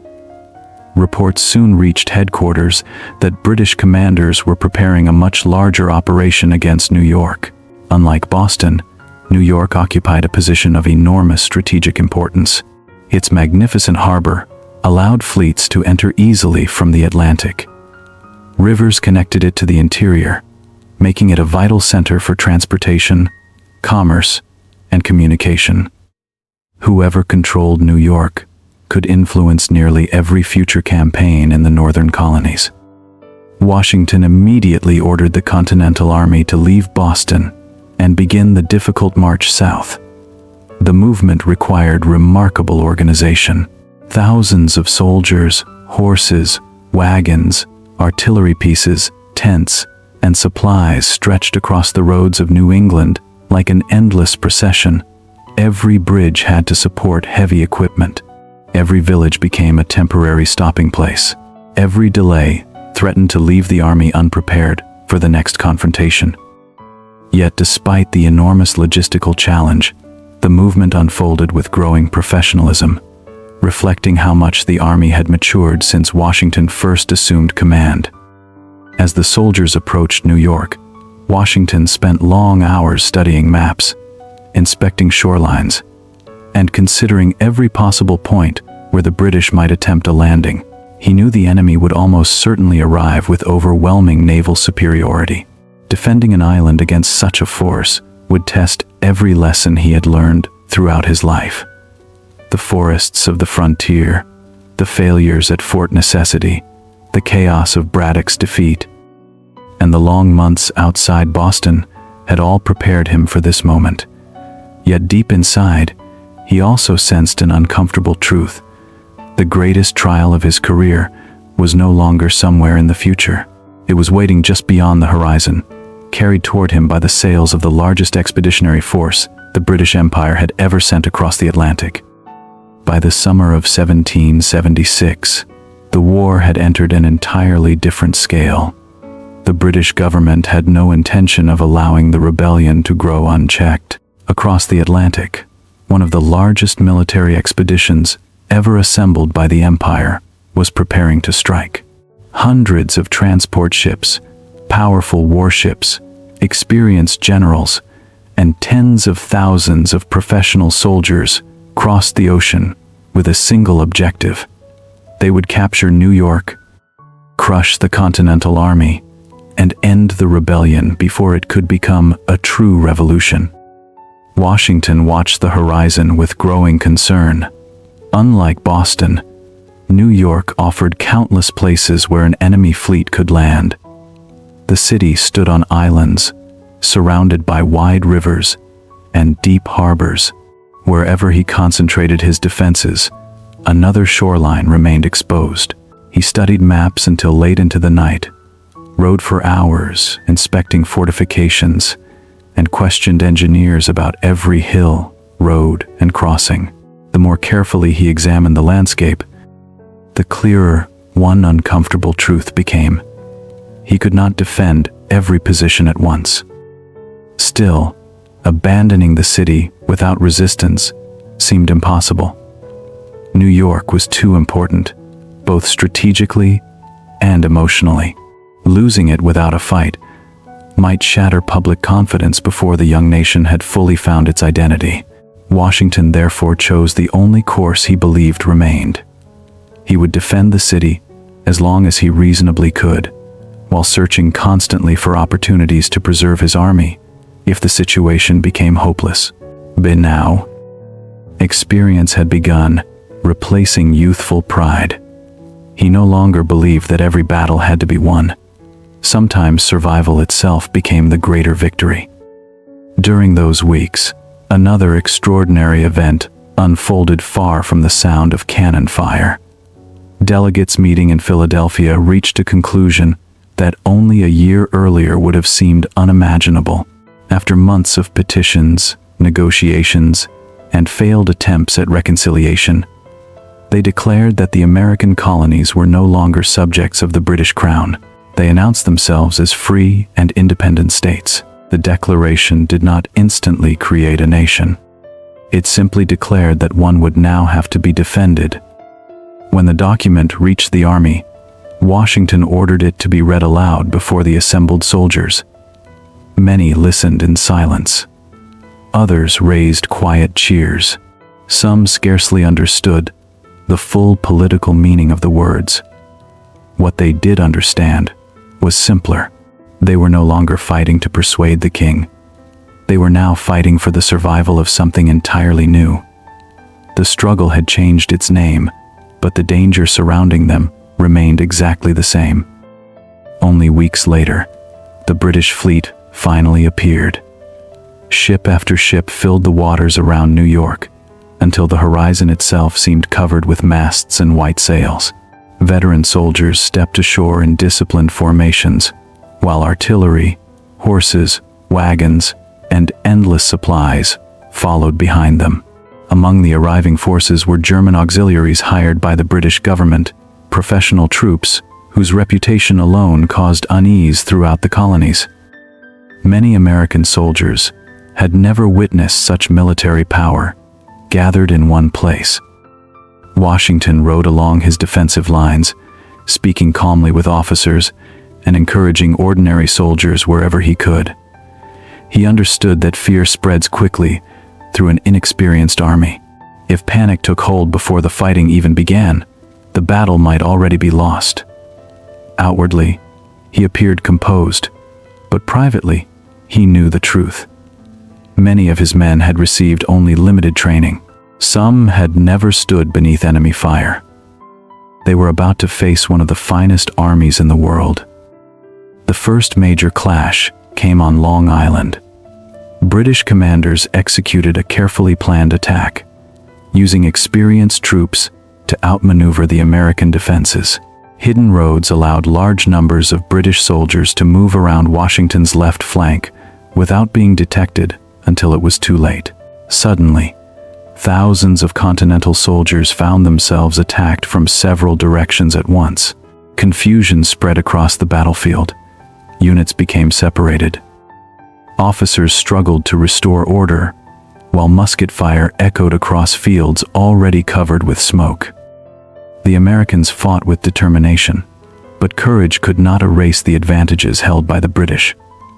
Many soldiers were forced into desperate retreats toward fortified positions near Brooklyn Heights. Others were captured before they could escape. Throughout the day, Washington rode tirelessly across the battlefield, attempting to steady collapsing lines and encourage exhausted troops. According to later accounts, he watched helplessly as brave men fell one after another, unable to reverse the overwhelming momentum of the British advance. As darkness settled over the camp, Washington faced one of the most difficult decisions of his entire career. Nearly the entire Continental Army stood trapped against the East River. Behind them lay the water. Before them stood a vastly superior enemy, preparing for what many expected would be the final blow. If the British attacked the following morning before the Americans could escape, the rebellion itself might end within a single day. Years of hope could disappear before another sunrise. Many commanders in history have lost everything because they waited one day too long. Washington chose differently. During the night, while campfires continued burning to deceive British observers, boats quietly crossed the river again and again. Soldiers moved with extraordinary discipline, speaking only in whispers as artillery, horses, wagons, and thousands of men were ferried across the dark water. Thick fog settled over the river before dawn, hiding the final stages of the evacuation from enemy patrols. When daylight finally arrived, the British discovered that the Continental Army had vanished. The escape from Brooklyn became one of the most remarkable withdrawals of the entire war. It brought no triumphant celebration, because Washington understood that he had not won a victory. He had preserved hope. There is an important difference between those two achievements. A defeated army can fight another day, if it survives. A destroyed army cannot. From that moment onward, Washington's understanding of the war became even clearer. His greatest responsibility was not to defend every city. It was to keep the Continental Army alive. The British pressed their advantage relentlessly. New York soon fell into their hands, and Washington was forced to retreat northward across Manhattan.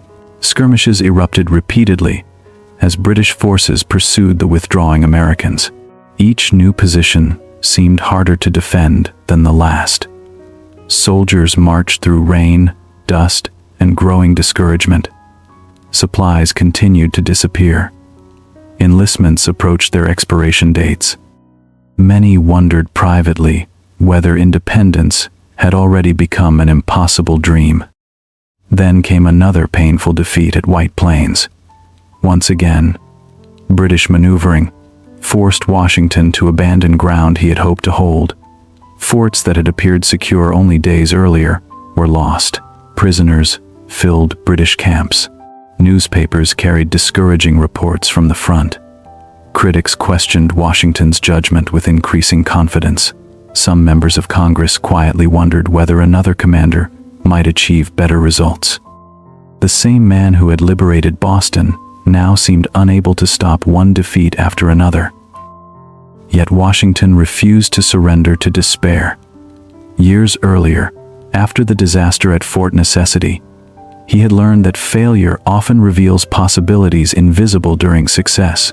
He gathered the remaining army and continued retreating across New Jersey, always keeping enough distance to avoid destruction, while refusing to let the British trap him. To many observers, the movement looked like endless defeat. Washington saw something different. Every mile his army survived denied the British the complete victory they desperately sought. Winter approached once more. Cold winds swept across the countryside as exhausted soldiers marched with worn shoes, thin clothing, and empty stomachs. Some left bloody footprints upon frozen roads because their boots had fallen apart entirely. Desertions increased. Enlistments expired almost daily. Entire companies prepared to return home before the year ended. By the beginning of December, the Continental Army had shrunk to only a fraction of its former strength. It no longer looked like the force that had once surrounded Boston with confidence. Crossing the Delaware River into Pennsylvania, Washington paused for perhaps the first time in many months. Behind him lay retreat after retreat. Before him stood an uncertain future. Many believed the revolution had nearly reached its end. The British certainly believed so. They settled into winter quarters, expecting the remaining American resistance to collapse naturally with time. But Washington spent those cold December nights thinking not about surrender, but about opportunity. Somewhere beneath the weight of defeat, he sensed that history had not yet spoken its final word. The final weeks of 1776 settled over the colonies like a long winter night. Snow drifted across empty roads, rivers hardened beneath sheets of ice, and cold winds swept through abandoned fields where no harvest remained to gather. For many Americans, hope seemed to be disappearing as quickly as the daylight. The Continental Army had suffered defeat after defeat, retreating from New York, abandoning fortifications, and crossing the Delaware River with an enemy that appeared unstoppable. Only a short distance behind, to outside observers, independence already looked like a dream that had lasted only a few brief months. Washington understood the danger more clearly than anyone else. His greatest enemy was no longer simply the British Army. It was despair. Soldiers whose enlistments would soon expire questioned whether there was any reason to remain. Families back home urged sons and husbands to return before winter claimed them. Congress had fled Philadelphia, uncertain whether even the capital could be defended. Newspapers carried rumors faster than encouragement. Every new report seemed to predict the same ending. The rebellion was dying, not because every battle had been lost, but because belief itself was beginning to disappear. Each evening, Washington rode quietly through the camps. He saw men wrapped in worn blankets that offered little protection against the freezing air.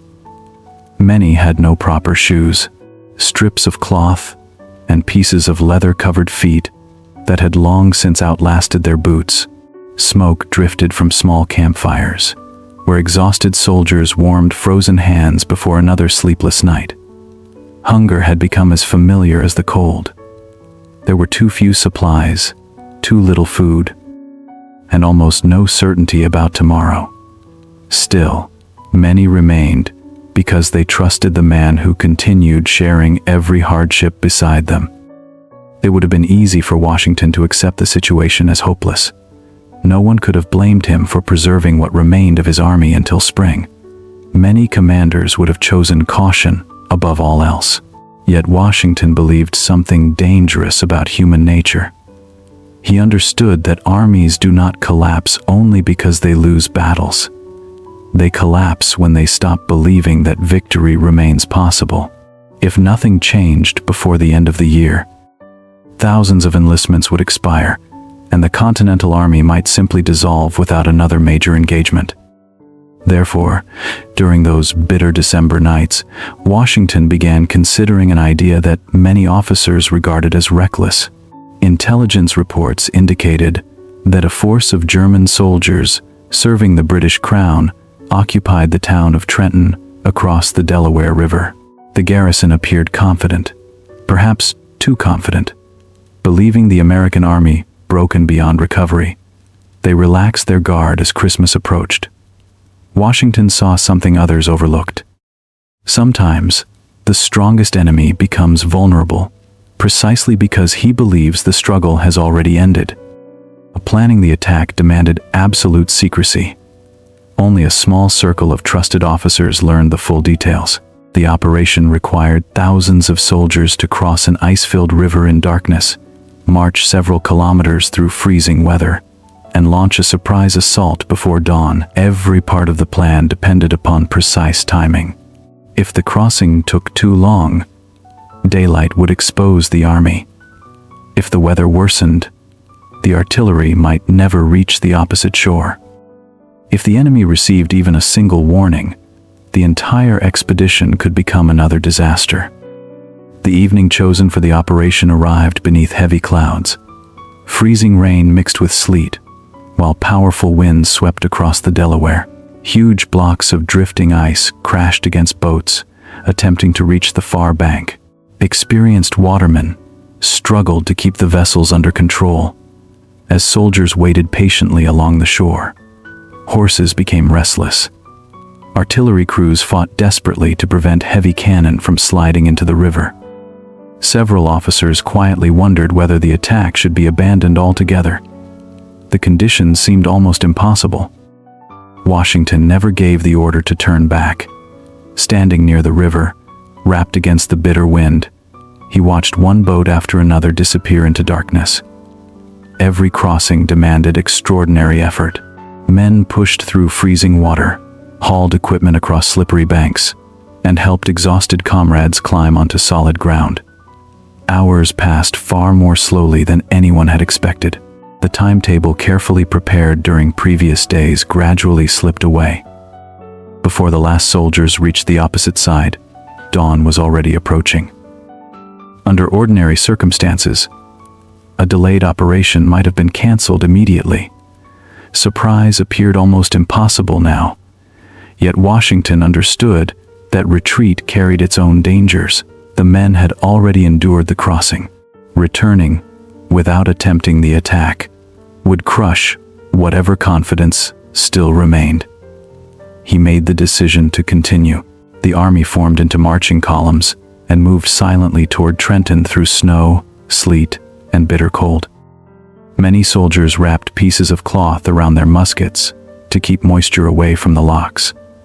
Others marched with bleeding feet that left dark marks upon the frozen road. Shortly after sunrise, the first shots echoed through the streets of Trenton. The German defenders, caught almost completely by surprise, rushed to organize their resistance. Officers attempted to rally scattered companies, while church bells rang across the town. Washington pushed his soldiers forward with unusual urgency. There could be no long battle. Every passing minute increased the risk that nearby British forces would arrive. Speed became as important as courage. American artillery rolled into position and opened fire along the narrow streets. Infantry advanced from several directions at once, cutting off escape routes and forcing the defenders into confusion.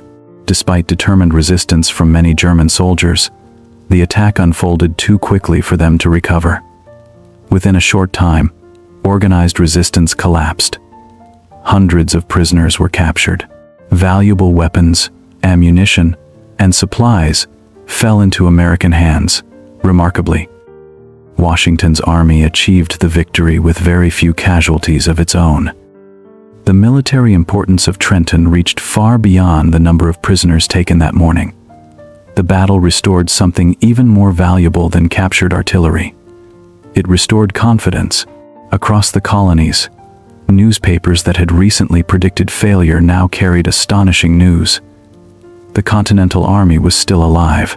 The commander many had begun doubting had demonstrated boldness when almost everyone expected surrender. Ordinary citizens who had nearly abandoned hope suddenly believed that perhaps the struggle was not over after all. Washington understood that momentum is fragile. A single success can disappear quickly if it is not strengthened. Only days later, he crossed the Delaware once again and returned to New Jersey, determined to keep pressure upon the enemy before they recovered from their surprise. British commanders, shocked by the events at Trenton, gathered forces under Lord Cornwallis and advanced rapidly toward the American position. They intended to crush Washington once and for all before another escape became possible. As evening approached near Trenton, Washington found himself facing a familiar danger. A powerful British army stood directly before him, while rivers and difficult roads limited every possible retreat. Many officers expected another desperate withdrawal during the night. Instead, Washington quietly prepared one of the boldest maneuvers of the war.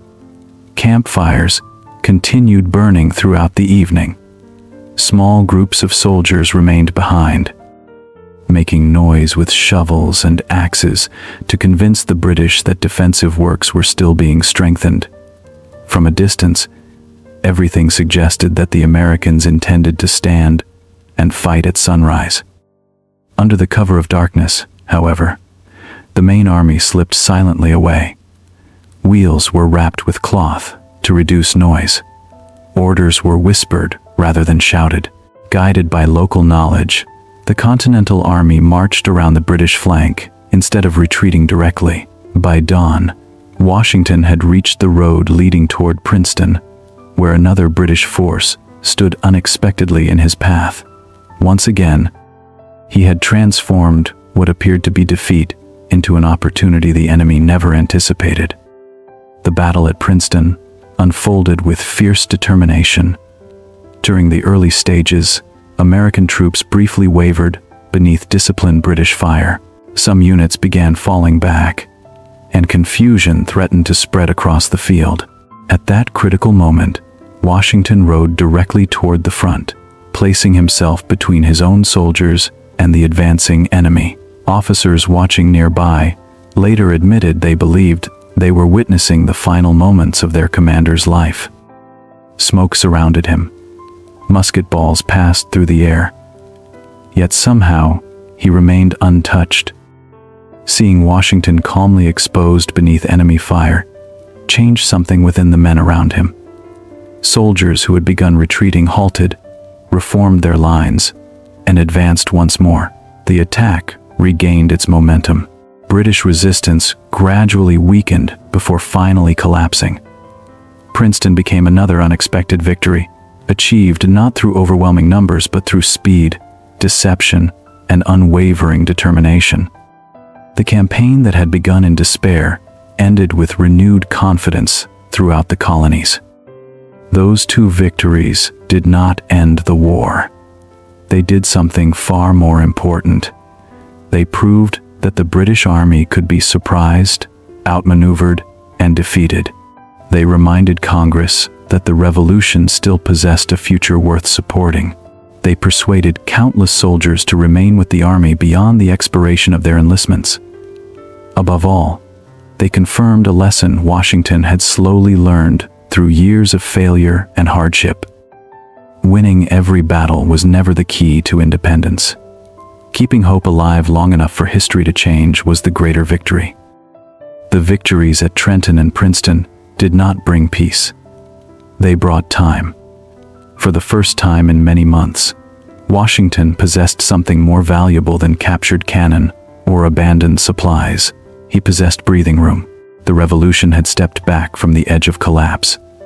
Yet everyone understood that the struggle was far from over. The British Army remained larger, better equipped, and supported by the strongest navy in the world. One successful winter campaign could not erase that reality. It merely postponed the question that still waited for an answer. Could a young nation survive a long war against the greatest empire of its age? Throughout the following months, Washington avoided the temptation that has destroyed many victorious commanders. After winning unexpected battles, it is easy to believe fortune will continue smiling forever. Instead of chasing dramatic victories, he became even more cautious. He understood that the Continental Army represented more than soldiers. It represented the revolution itself. As long as the army remained alive, independence remained possible. If the army were destroyed in one reckless battle, every declaration, every sacrifice, and every hope might disappear with it. The British adjusted their own strategy as well, realizing that Washington could not easily be trapped. They shifted their attention toward Philadelphia, the city where Congress met and where the political heart of the revolution continued beating. If they could seize the capital, perhaps the rebellion would lose both confidence and direction. Once again, Washington found himself forced to choose between defending an important city and preserving the army that made resistance possible. During the late summer of 1777, British forces landed south of Philadelphia and advanced steadily inland. Washington moved quickly to block their approach, hoping to stop them before they reached the city. The two armies finally met along the banks of Brandywine Creek. The landscape appeared favorable for defense, with streams and hills offering natural protection. Washington believed he had positioned his men well, yet the British commanders executed a familiar strategy. While part of their army engaged the American front, another powerful force marched around the flank, threatening to surround the Continental Army once again. As reports of enemy movements arrived, confusion spread through headquarters. Information from scouts often contradicted itself. Roads twisted through unfamiliar countryside, making it difficult to judge exactly where the British columns were heading. By the time Washington fully understood the danger, thousands of enemy soldiers had already moved into position. Fierce fighting erupted across fields, orchards, and wooded hillsides. American units resisted stubbornly, but the pressure continued growing until Washington reluctantly ordered another withdrawal to prevent complete disaster. Philadelphia soon fell into British hands. Soldiers marched through streets where members of Congress had worked only weeks before. Many loyalists celebrated the arrival of royal troops, while supporters of independence watched in painful silence. To critics, the capture of the revolutionary capital appeared to prove that the British were steadily winning the war. Newspapers once again questioned Washington's leadership. Some politicians privately wondered whether a different commander might protect the cause more successfully. Washington accepted the criticism without public complaint. Years earlier, Such failures might have wounded his pride more deeply. Now, he viewed them differently. He had learned that history rarely moves in a straight line.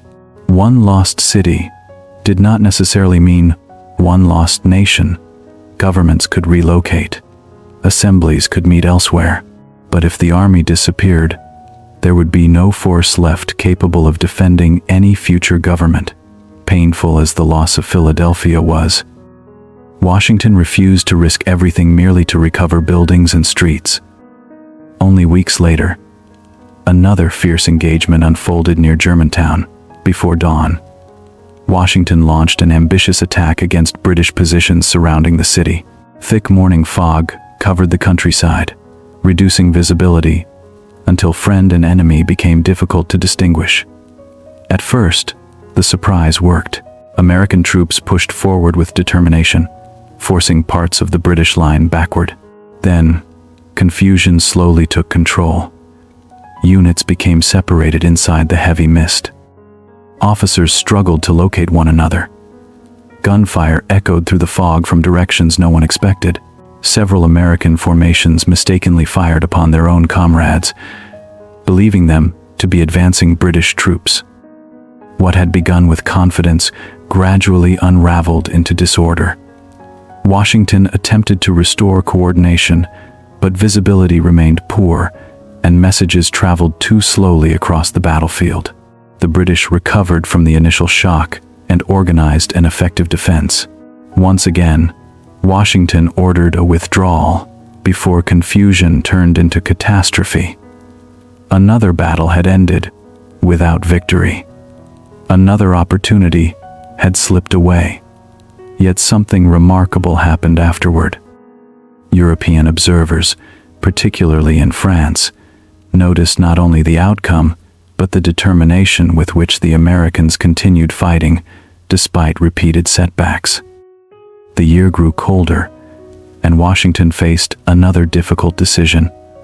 His soldiers needed winter quarters where they could recover, reorganize, and prepare for the campaigns still to come. Eventually, he selected a place called Valley Forge, about 30 kilometers northwest of Philadelphia. The location allowed the Continental Army to remain close enough to watch British movements while avoiding unnecessary battles during the harsh winter months. Many officers accepted the decision with relief.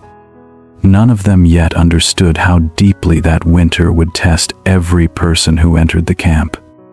When the army arrived at Valley Forge, there were no comfortable barracks waiting to receive them.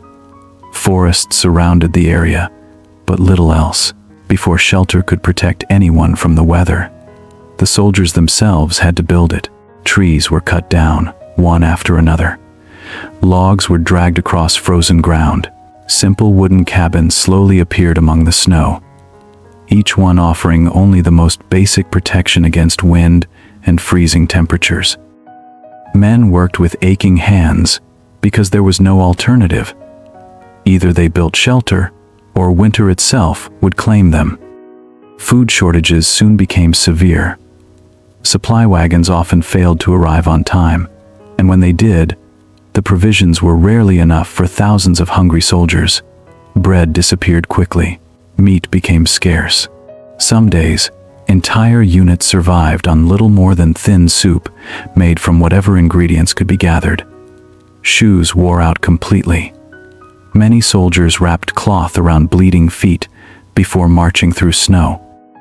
Illness spread rapidly wherever hunger weakened already exhausted bodies.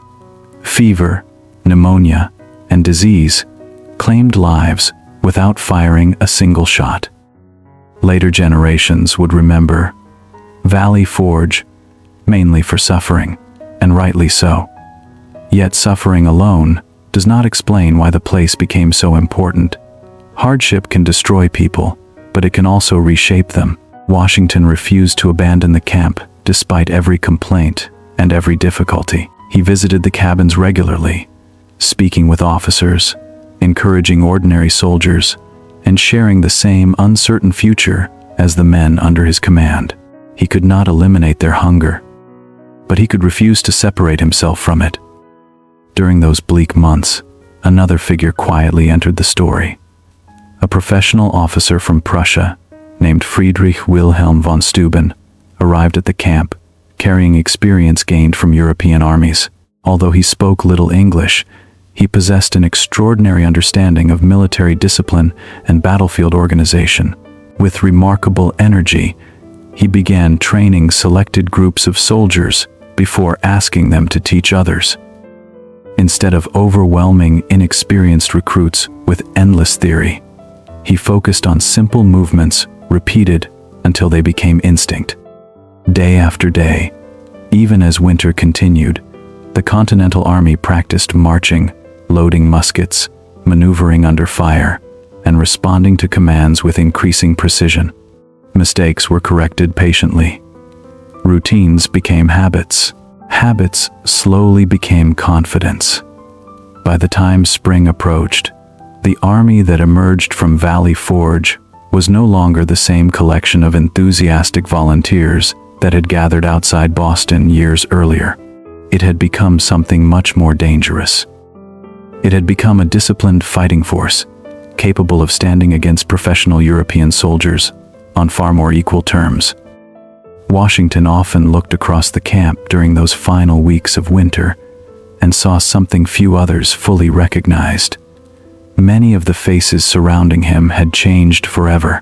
They were thinner, older, and marked by hardship that no celebration could erase.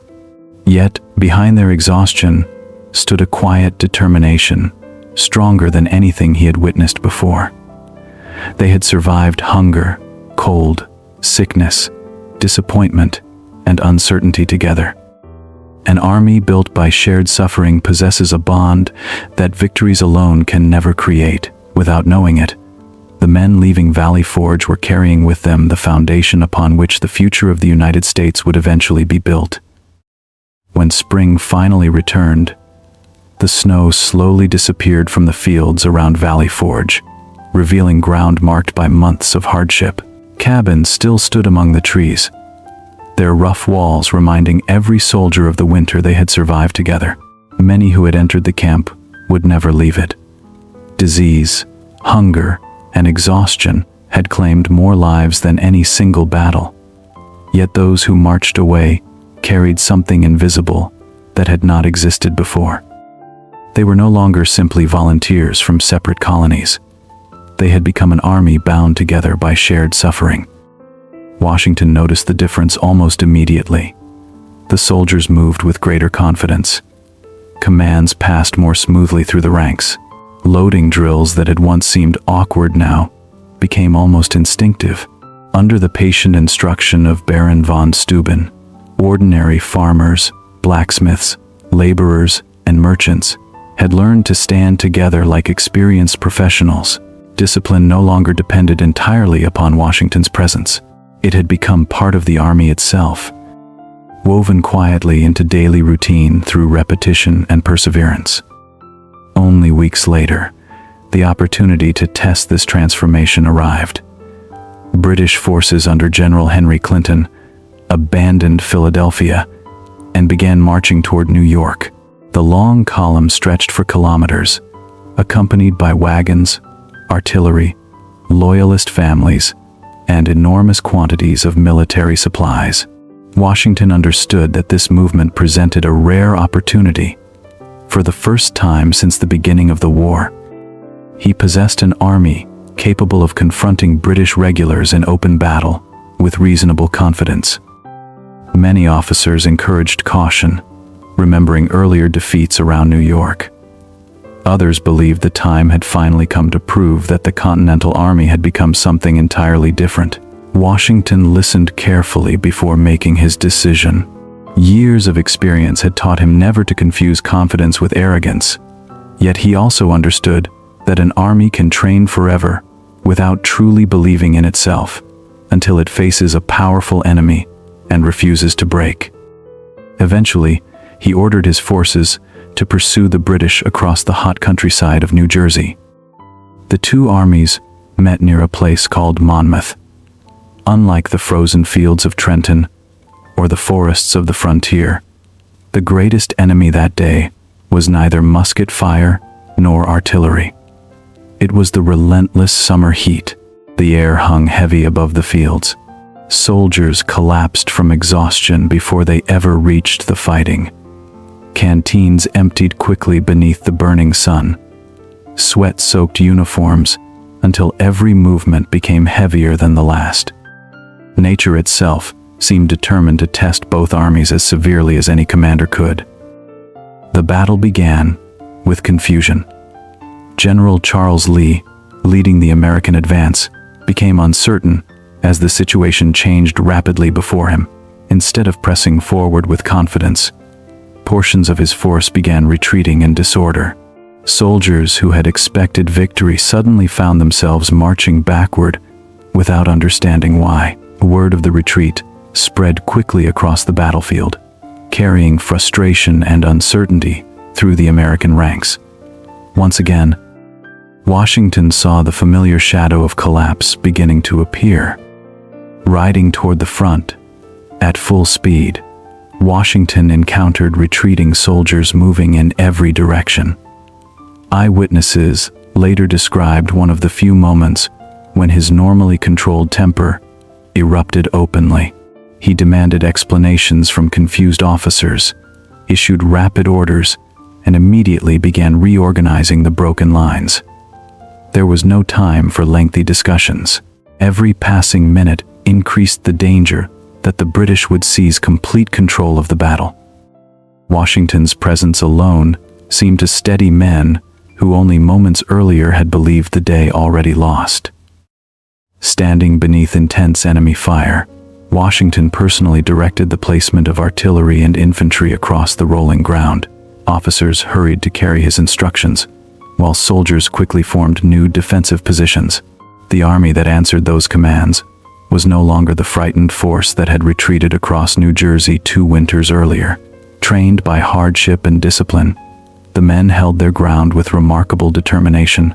When British attacks came forward, they met organized volleys instead of scattered resistance.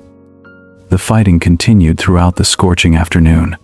Cannon smoke drifted slowly across the fields, while musket fire echoed through the oppressive heat.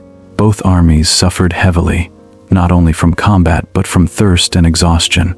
By evening, neither side had achieved a decisive victory, yet the deeper meaning of the battle extended beyond territory gained or lost. For the first time, the Continental Army had stood face to face with experienced British regulars in a prolonged engagement without collapsing beneath the pressure. When darkness finally ended the fighting, the British resumed their march toward New York during the following days. Washington did not destroy the enemy army, but he had accomplished something perhaps even more important. Confidence had become reality.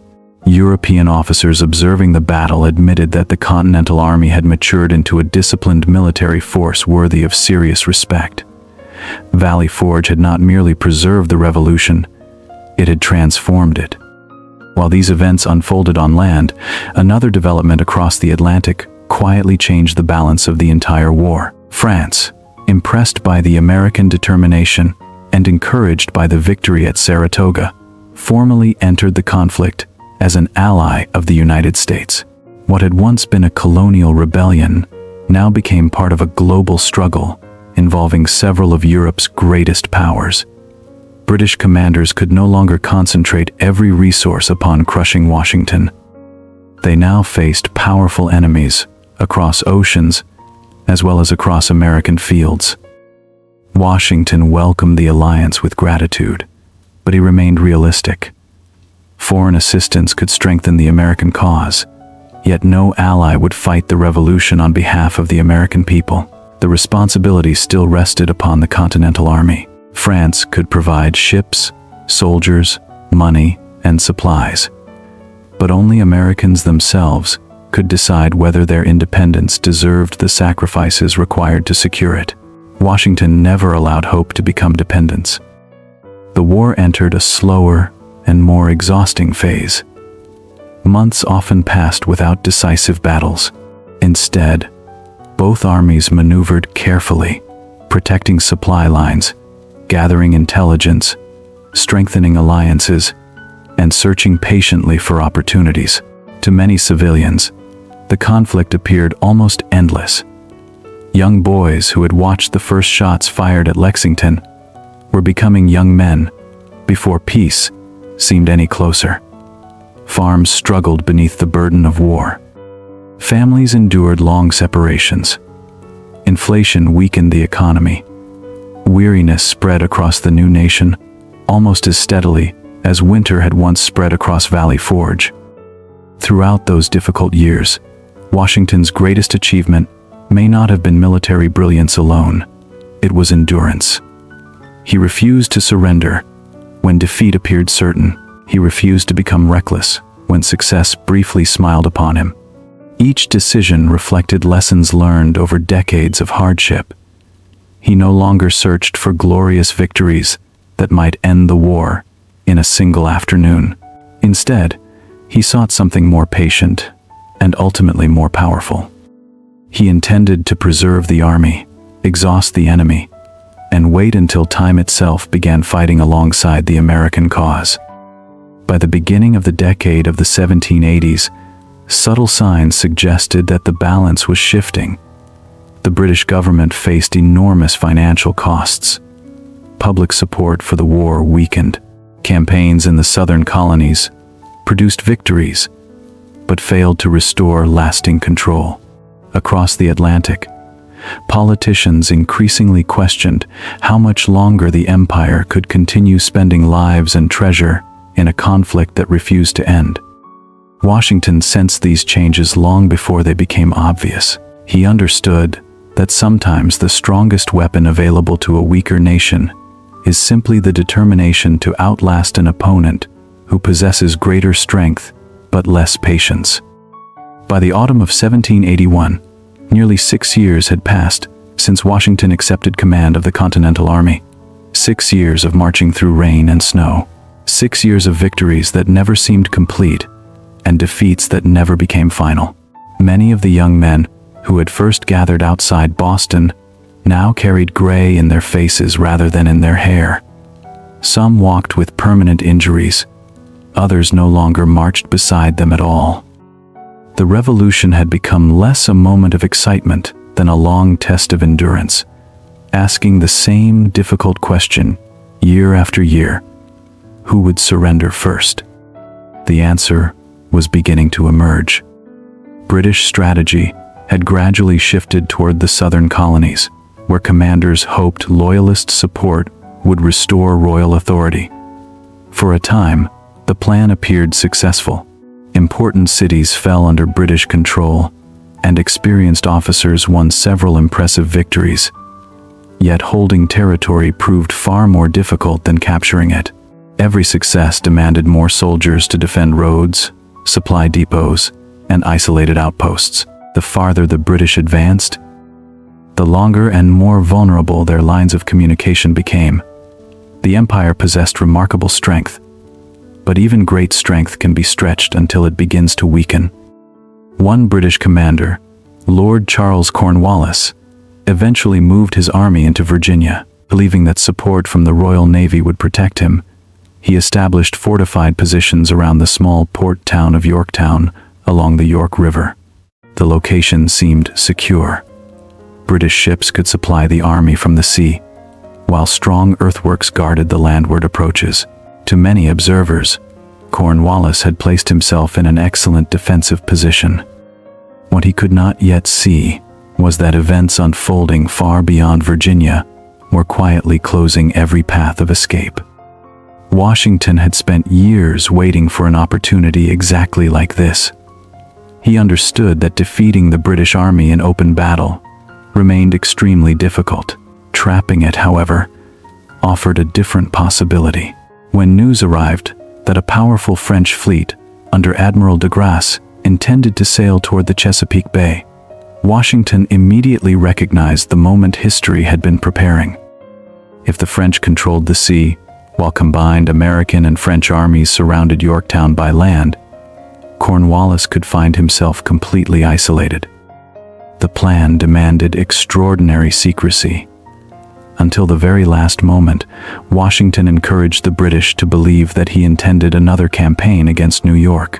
False preparations continued around the Hudson River, while quiet messages passed between American and French commanders. Then, almost without warning, thousands of soldiers began marching south. The movement covered hundreds of kilometers with remarkable speed. Villages watched long columns of infantry, cavalry, artillery, and supply wagons disappear down dusty roads, few realizing they were witnessing one of the decisive marches in American history. When the combined armies reached Virginia, the trap was nearly complete. Soon afterward, the French fleet defeated British naval forces attempting to enter the Chesapeake. With control of the bay lost, Cornwallis could no longer rely upon rescue by sea. The realization spread slowly through the British camp. What had seemed a secure defensive position was becoming a prison built from earth, water, and time. Washington had spent years avoiding battles he could not win. Now, at last, he had found one he believed could truly end the war. The siege began with careful patience rather than dramatic assault. Trenches crept steadily closer to British defenses. Artillery batteries were constructed piece by piece until dozens of heavy cannon stood ready.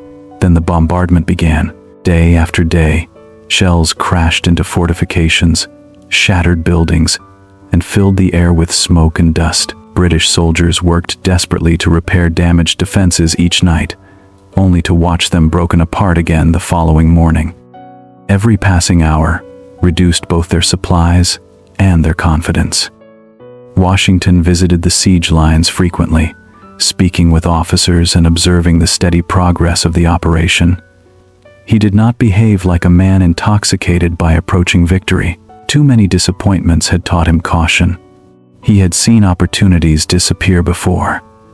He knew that overconfidence could ruin even the strongest position. Therefore, he insisted upon discipline, careful planning, and relentless pressure rather than emotional celebration. The army understood his mood. No one assumed the work was finished until it truly was. One obstacle still prevented the Allied forces from tightening their grip completely. Two advanced British redoubts protected part of the defensive line and had to be captured before the final artillery positions could be completed. The assault took place after darkness had fallen. American and French soldiers advanced quietly toward the fortifications, carrying unloaded muskets so that no accidental shot would reveal their approach. When they finally reached the earthworks, they attacked with bayonets, climbing over walls amid fierce hand-to-hand fighting. Within a short time, both positions had fallen into Allied hands. With those defenses lost, the siege entered its final stage. Artillery moved even closer to the British lines, increasing the relentless bombardment. Exhaustion spread throughout Yorktown. Food supplies dwindled. Hospitals overflowed with wounded men. Attempts to escape across the river failed when violent weather scattered boats before the operation could succeed. Every remaining possibility seemed to close one after another. Cornwallis had fought bravely throughout the campaign, but bravery alone could no longer change the situation surrounding his army. On the 19th day of October, 1781, the inevitable finally arrived. British drums sounded a different rhythm than soldiers had heard before. Columns formed not for attack, but for surrender. Thousands of British and German troops marched between long lines of American and French soldiers before laying down their weapons. Silence settled across many watching faces. After so many years of hardship, the moment almost seemed unreal. There was no wild celebration among the men who had survived the long road from Boston to Yorktown. Many simply stood quietly, trying to understand that the struggle consuming so much of their lives had finally reached its turning point. Washington watched the ceremony with remarkable restraint. He understood that victory belonged not to one man, but to countless people whose names history would never remember. Farmers who had left their fields, mothers who had waded through years of uncertainty, soldiers buried far from home, foreign allies who had crossed an ocean, ordinary citizens who continued believing when belief itself became difficult. Yorktown was their achievement as much as his, perhaps even more so.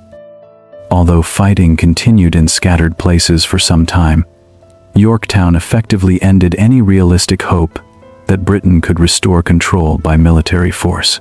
Peace negotiations slowly followed, and eventually, the United States achieved formal recognition as an independent nation. For Washington, however, another test remained, one unlike any battlefield he had ever faced. Winning a revolution proved difficult.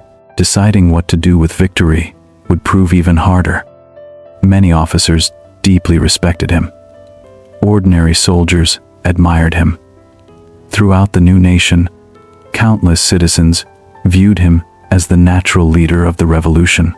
Under different circumstances, another victorious commander might have used such popularity to seize permanent power. History offered many examples of generals who exchanged military success for personal rule. After years of war, some even expected Washington to do exactly that. Instead, he made a decision that astonished much of the world. After the war ended, Washington resigned his commission and returned authority to the civilian government. He walked away from the army he had commanded for nearly a decade and rode home to Mount Vernon, not as a conqueror seeking a throne, but as a citizen returning to ordinary life. King George III reportedly remarked that if Washington truly surrendered power voluntarily, he would be the greatest man in the world. Whether those exact words were spoken or not, they captured something profoundly unusual. At a moment when he could have held power almost without challenge, Washington chose restraint over ambition. Years later, the new Constitution created the office of President, and once again the nation turned to Washington. He accepted reluctantly, believing duty required him to serve despite his personal desire for retirement. During 2 presidential terms, he established traditions that would shape the office long after his own lifetime. Perhaps the most important came when he refused a 3rd term. Once again, he demonstrated that political power should have limits, even when the people were willing to grant more. Washington died at Mount Vernon in the winter of 1799. The nation mourned not only the passing of its first president, but the loss of the man many had come to call the father of his country. Yet remembering him honestly requires more than admiration alone. He helped create a republic dedicated to liberty, while remaining part of a system of slavery that denied liberty to others. He embodied extraordinary self-discipline while sharing the limitations and contradictions of the age into which he had been born. Greatness and imperfection lived side by side within the same life. Perhaps that is why his story continues to matter. Not because he was flawless, but because he repeatedly chose responsibility over comfort, endurance over despair, and service over personal glory. History did not begin with a fearless hero standing beneath perfect skies. It began with a quiet young man who lost his father too early, doubted his own abilities, stumbled through painful failures, and kept moving anyway. Sometimes the people who change the world are not those who never fall. They are the ones who refuse to remain where they have fallen. And in that quiet determination, George Washington left behind a legacy far larger than monuments of stone or portraits hanging in grand halls. He left an enduring reminder that true leadership is measured not by how tightly a person holds power, but by how wisely that person knows when to let it go.